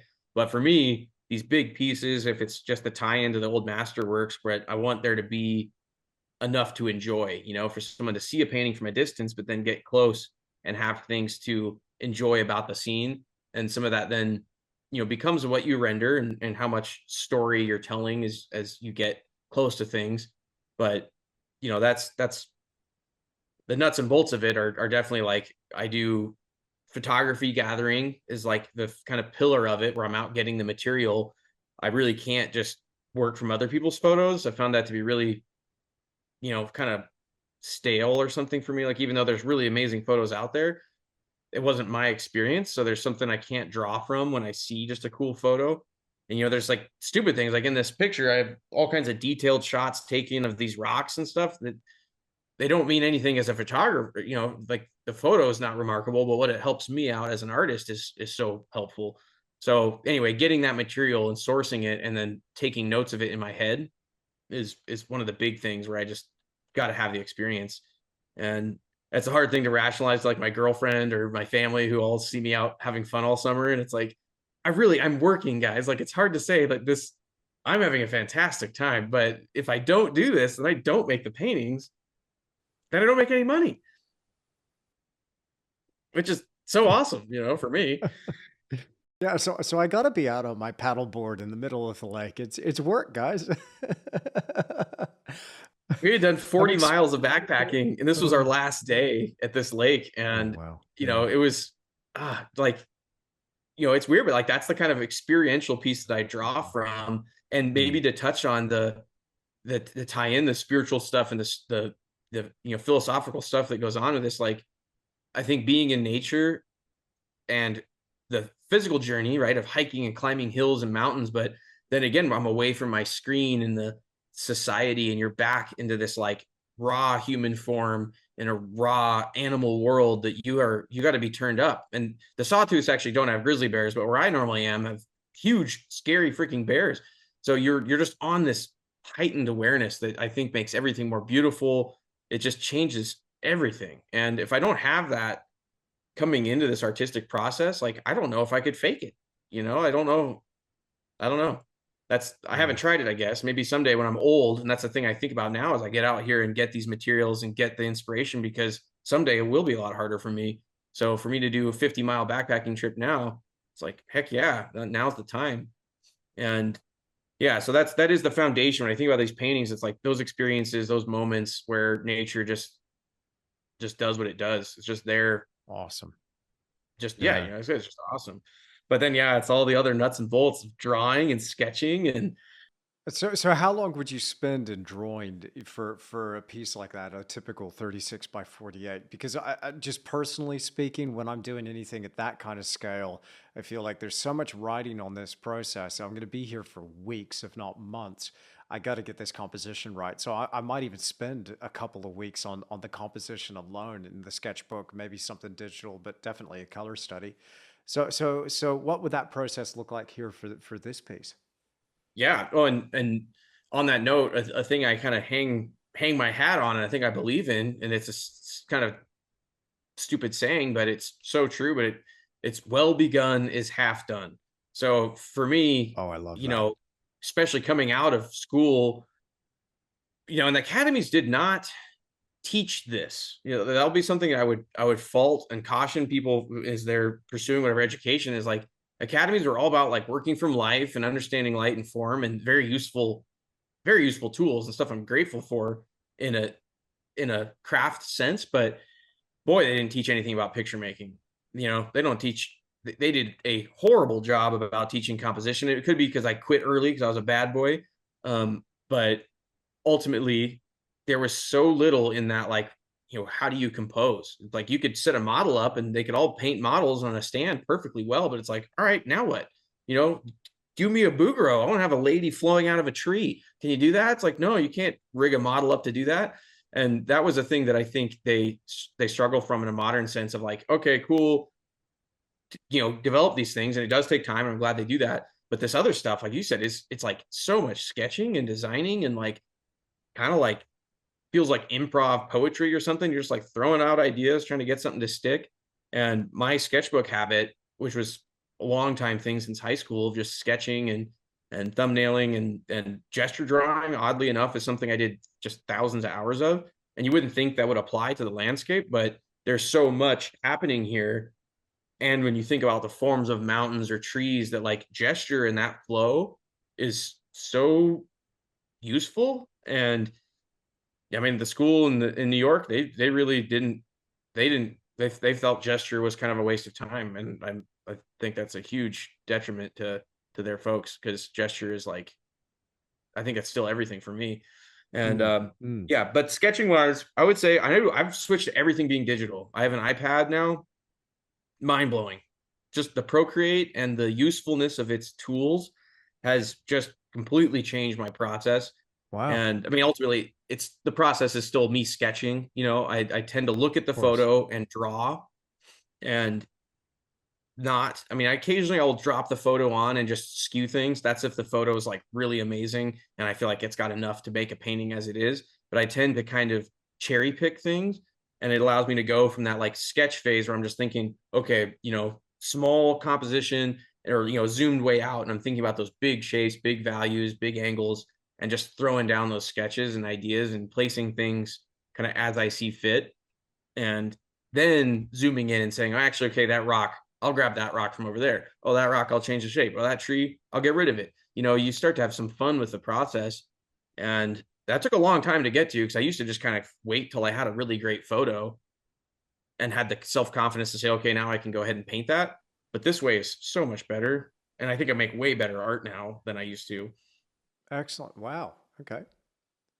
Yeah, I mean, I for one love the digital process. I'm a big fan of Photoshop, so I'm drawing on the Wacom tablet all the dang time to design some of the bigger work. Um, but Procreate's fantastic as well. I haven't gotten into it as much, but I've got the iPad and the Apple Pencil sitting right there, and I could just get straight back into it. But recently, the thing that kind of twigged for me was that when you're doing a physical drawing in the sketchbook, well, you have the drawing. At least you've got the physical thing, and I still am having trouble walking away from the physical thing. I got an email from somebody recently. Shout out to Richard. Richard's a big fan and has been following for a little while. He's like, I want to buy a drawing from you every 6 months. I just want something to just track your progress. And so I was really touched by that. But if I was just doing the digital, I'd kind of go, well, I'll print this out for you. I'm having trouble walking away with the sketchbook. I think having a good balance of both is great. But I hear you, man. Like on the iPad front, that is such a handy thing to have. And it is faster, but there's a lot more dimension that you can add to something and make bold decisions. I think that's the biggest thing for me is the bold decisions quick. And if you don't like it, then just X out of that and just revert back to the saved version or a few steps. But when you're doing something in real time analog, that's a lot more difficult. That there's time then.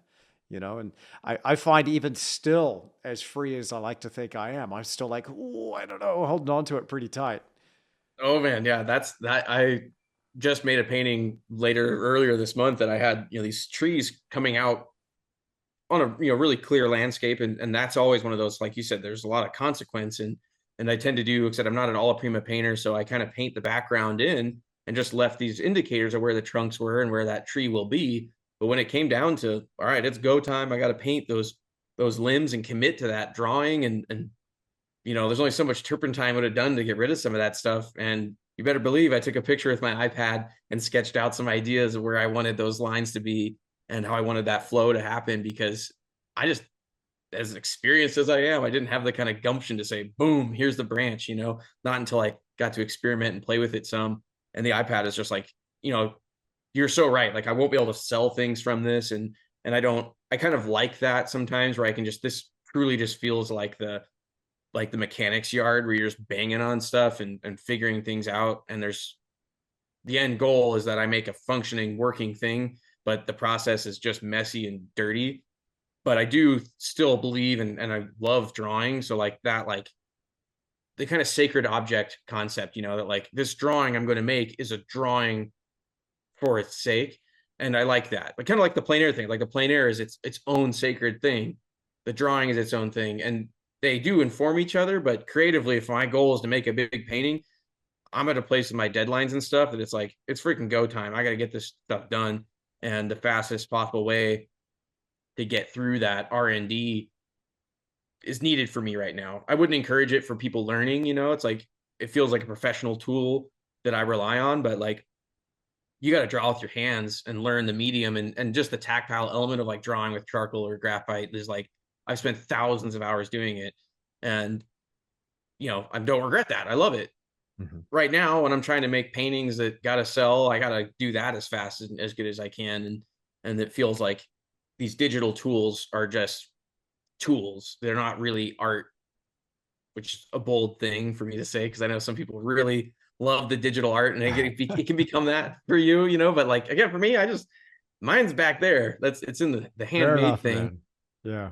And the digital piece, people won't be going through my hard drive someday trying to make NFTs out of it. I mean, maybe they will. Maybe they will, bro.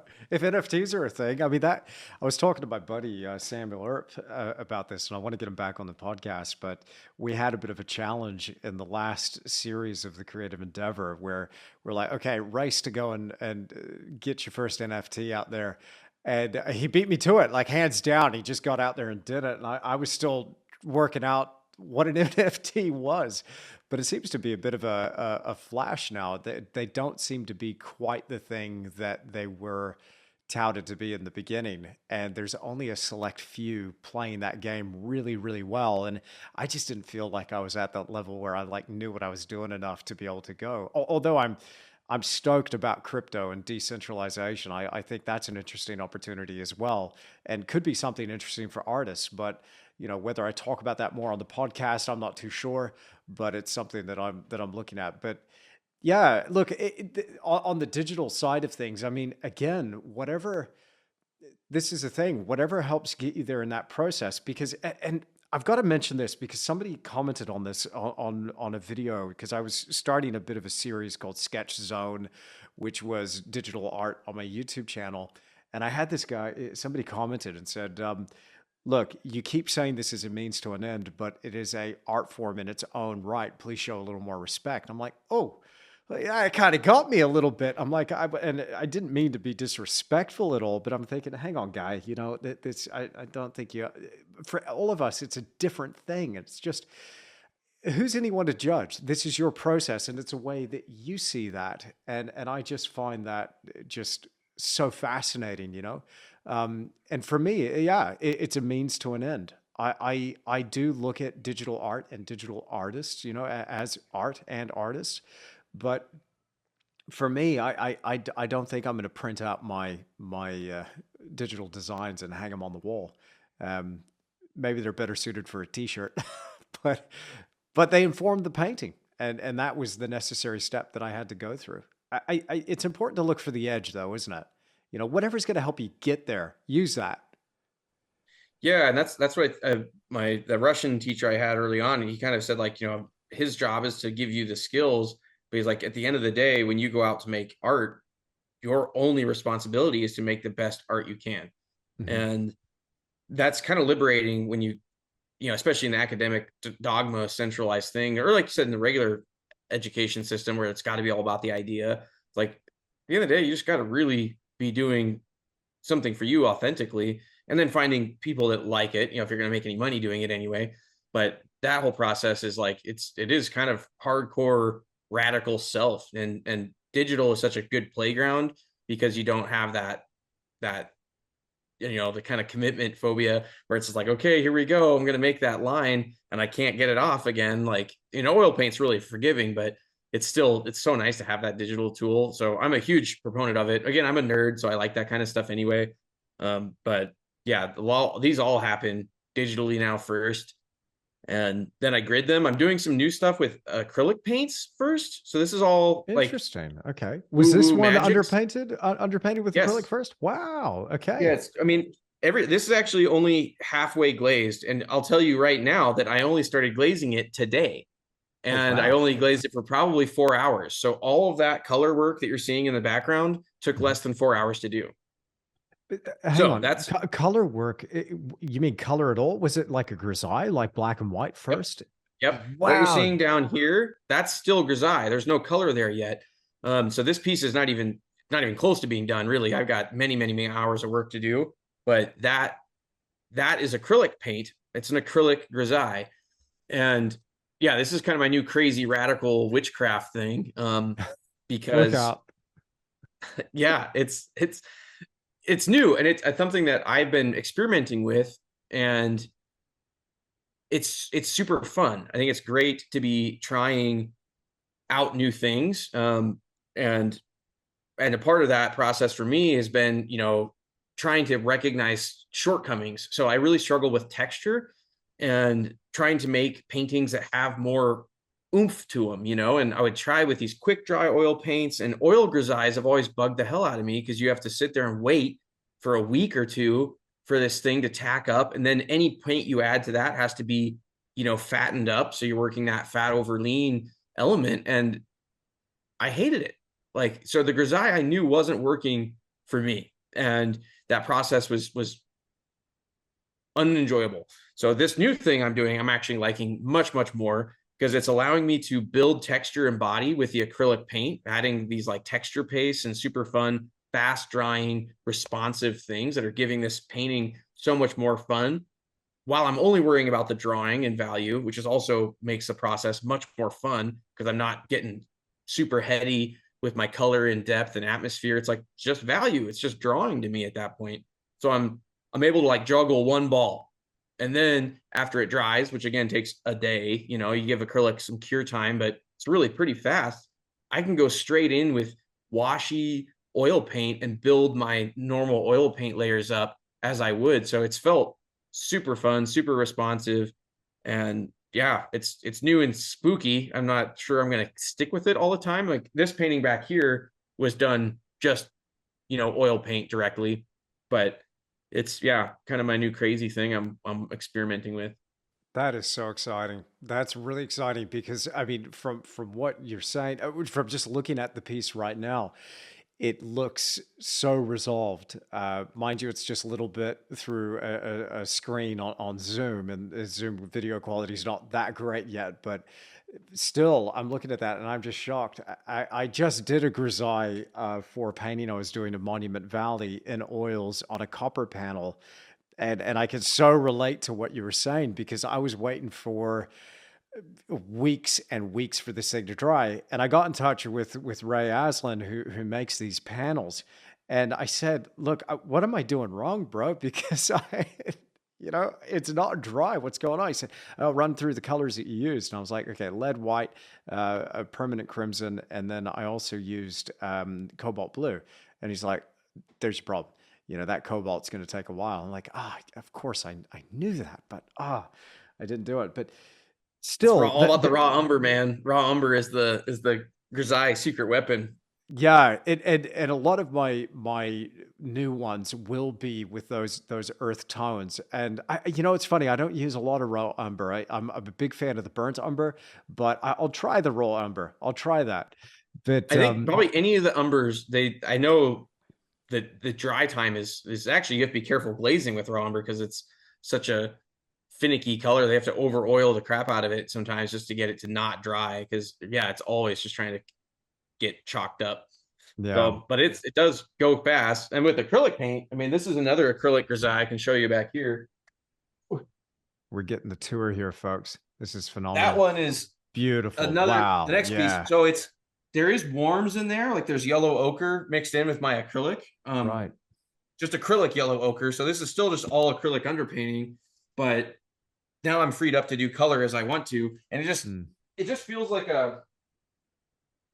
it's an extra step, but it seems like it's a step that actually makes that process faster. Like I said, well begun is half done. This feels like some of that preemptive attack stuff that if I can get my everything in the right place, it's go time. And then you don't have to worry about it so much. Like right now, I'm just painting color and it feels like I'm just having a ball. I'm not thinking, the drawing's all in, the values are good enough. I'm freaking just able to have fun rendering rocks and forms and getting my light to bounce and creating those atmospheric colors.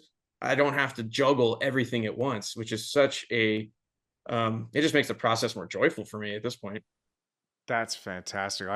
I'm experiencing a little bit of a mental shift here for myself, thinking, okay, maybe there's another way around this. This is really, you're inspiring me right now. This is really cool.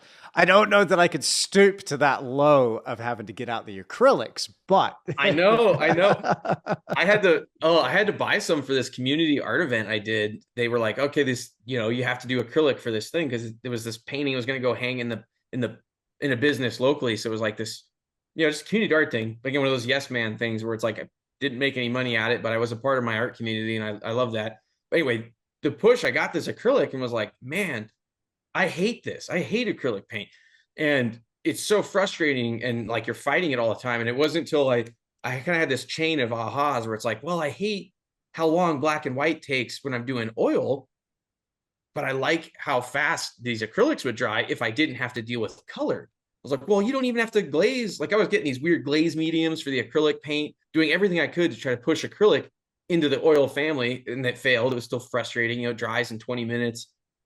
So like all of a sudden it was like, oh no, I can do the black and white in acrylic where everything's working how I want it to. And I can do the color in oil and have a full day to mess around and shift these tones. And then as soon as they dry, I can go through with impasto because I'm still building a healthy paint layering instead of, mixing up those fat over lean things. So I'm hoping, this is still new. Like this is probably only the fourth or fifth one I've done. So hopefully it's something that I've refined as a process, and hopefully you guys can out there see, oh, he's, getting better at painting, hopefully. that's always the goal, isn't it? Although it's hard to imagine, I must admit, and I'm not saying that to blow smoke, man, but I'm just so excited to see where you go with your body of work. Um, so how long then? And I get this question all the time, and it's so hard to answer because it depends on what you're painting. But how long would a 36 by 48 take you, given the recent change in your process? Well, yeah, that's it's an important question, and it is. But the answer that I've always loved, say the right answer to that question is for me to make this painting in the time it did. It's taken me every painting I did up to that point, so it's taken me 5 years, For or sure. whatever people come up with that number, and that is the right answer for when art collectors try to bug me about it. But then as a professional, it's obviously my goal is to make it as fast as I can, and as good as I can. It's always those are things that they fight each other sometimes, but this experimentation is definitely driven by that. Okay, there's problems with working alla prima. There's things I could do within a day or two while that paint's wet, and then I have to start getting into the layering or glazing and modifying things that way. So, something I've thought about just as a side note to this, but it is helpful. It's helped me out a lot. But like when we see dancers perform or an actor, it's like you don't see all the rehearsal lines. You don't see all of the tripping and falling down they do over each other that happens being up to that performance. So when it comes to like this piece or a show, I've done my rehearsing, whether it's in the iPad sketching out my stuff or in the valuing and the transfer process. Like I want this thing to feel like a performance without a hook, and to make it fast and to make that flawless is actually the goal. It's not to sit there and toil over it. And, I think there's this kind of like romantic image of like an artist just beating their head out in their painting. And it's like, that's stupid. You don't want to do that. Like if you're doing that and you have a deadline or you have a gallery wanting good work from you, then you are sabotaging yourself. Like do that, do it creatively and in your process when it's a safer space to do it, but don't do it while there's a deadline hanging. Don't do it while you're this is hopefully going to be in some magazines and stuff. Like I don't have time to get lost and confused with what I'm doing. So all that said, I probably spent about 12 hours painting the black and white underpainting on it. I'd probably say another 4 or 5 hours tweaking the design and messing around. So probably getting close to that, like 20 hours. But then today it's like 4 hours and the color's halfway done. Hopefully I'll have, I'll work probably till 9 o'clock tonight and then some tomorrow. And I'm hoping the color will be kind of getting good and be done, so 40 hours is my goal maybe. Incredible. But I might run into some problems with it. Some of that stuff, as things dry, you might be like, oh crap, I got to work on that area more. And I tend to kind of do this funneling system as I'm finishing work. And, the process, the critiquing process, like the self-critiquing process is where you kind of step back and you look at it. And it's like, we do these things with figure drawing where you're like washing your eye over it. So you don't try to look carefully, but you just let the eye wash. And then like, if something grabs it, if you're like, "Ooh, that green is too saturated," or "Oh, that edge is too hard," or "Yeah, that cloud is bad," like then you just do that and do that and do that and do that, and eventually the time span gets longer, right? So I'm there painting for 5 hours, but I've probably only made 15 changes instead of the original block in time where I'm just hacking at it and you see all this progress. The last part where you're just really changing super, super subtle things, just pushing a form back, tweaking a tree, changing a drawing bit, you're just that finishing phase is so tedious sometimes. But again, I'm hoping through proper lead up work, I avoid some of that really tedious stuff at the end. Fantastic, man. Well, that's inspiring to me. I mean, definitely, I can, I could safely say, well, just watch this space because you've inspired me to maybe play with a few more things. Maybe stick with the grisaille a little bit longer because I'm just blown away that level of detail and rendering and just finesse over some of those fine points within that landscape and the amount of time. Like anyone looking at that could just go easily 4 times the amount of time that you're saying, but incredible, inspiring stuff. Hey, Kenneth, this has been such an inspiring conversation. I always like to wrap up these podcasts because it's something that I find I get obsessed with, and maybe it's a bit of a waste of time, but at the same time, maybe it's necessary to kind of reflect on one's life and trajectory in their art career. But the more I'm learning now, the more I'm kind of thinking, man, if I knew this 10 years ago, what would I be doing different? What would my life look like today? So let me ask you, if you could go back to your younger, self 10 years from this point now back, what would you tell yourself? What are some of the things that you would do different? I mean, are you happy or satisfied or, content, at least in the place that you're in now? Or would you like to be further ahead? Maybe a bit of a painful question there, but what would you have done differently 10 years ago to anticipate this moment now? The biggest, I mean, I really like, the advice I've had from galleries and even just in the mentoring element of watching other artists, I have a lot of uh, grace for myself, I guess. Like, I'm still so young, even though I'm in my 30s now. It's like in the fine art world, that's nothing. You're still so young. Like, to think of myself in my 20s trying to take myself seriously, it's like, man, just be where you are and like stay learning and stay curious. And the biggest thing that, like, part of this process, not believing some of the narratives that I did let run the show early on, whether it was that kind of academia, like you have to work from life thing, or because I really love Richard Schmidt and some of the really cool brushy impressionistic stuff that, like, I do love, but it was not true to me. And if I could have liberated myself earlier from that, like one of the things that I hear with students and other people, where it's like, oh, you can overwork it. It's like, that's totally up to you. Like, there's not some perfect painting that like you can miss or hit. Like, it's like you have to throw this like target. Like, you make that thing, you craft every bit of it, and you can go back and craft it. I mean, if that's your aesthetic, you really want like a one and done thing, then like, yeah, that's a little different.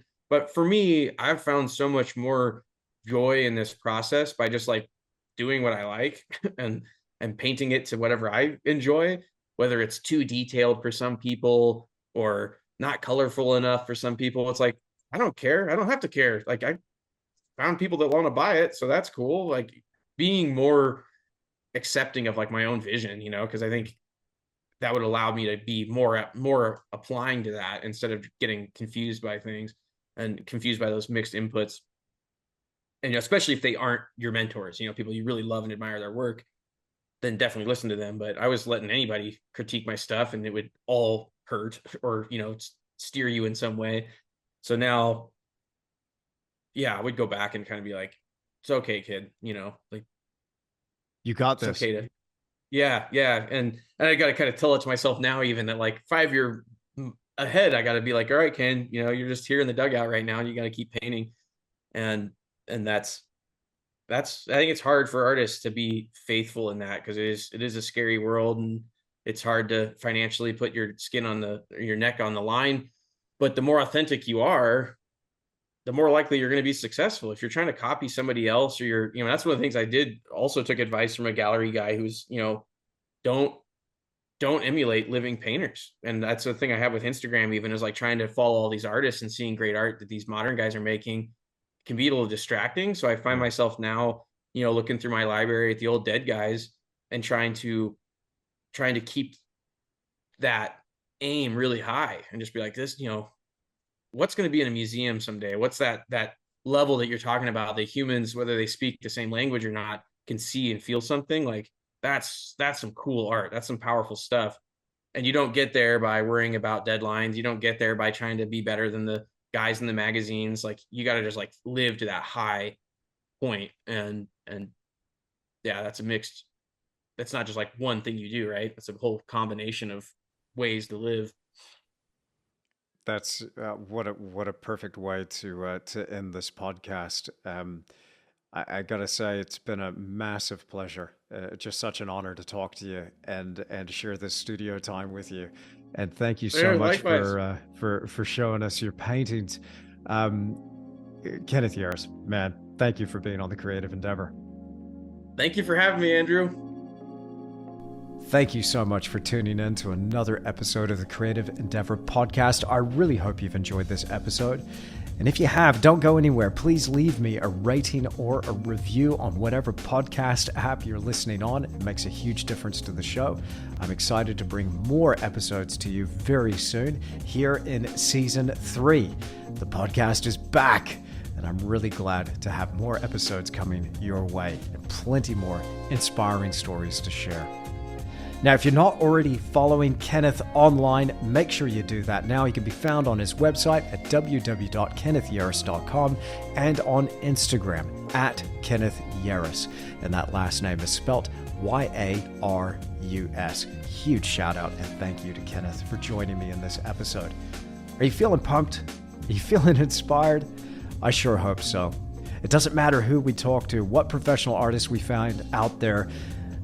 If they're out there doing it and they got a story to tell, we'll talk to them and we'll uncover some of the strategies that they employ in their individual, unique creative journeys and get those little nuggets and takeaways that we can apply to our own art businesses. I'm Andrew Tischler. It has been a pleasure having your company here in this podcast. If you want to go ahead and follow me online, I can be found on Instagram. Just search my name, or at my website, www.andrewtischler.com. But also, don't forget, you can always find the exclusive video version of the podcast on my online academy. And just follow that link through the description that accompanies this episode. I'm going to get out of here and get back to painting. Thanks so much for spending this time here with me and Kenneth. I'll see you again in the next episode.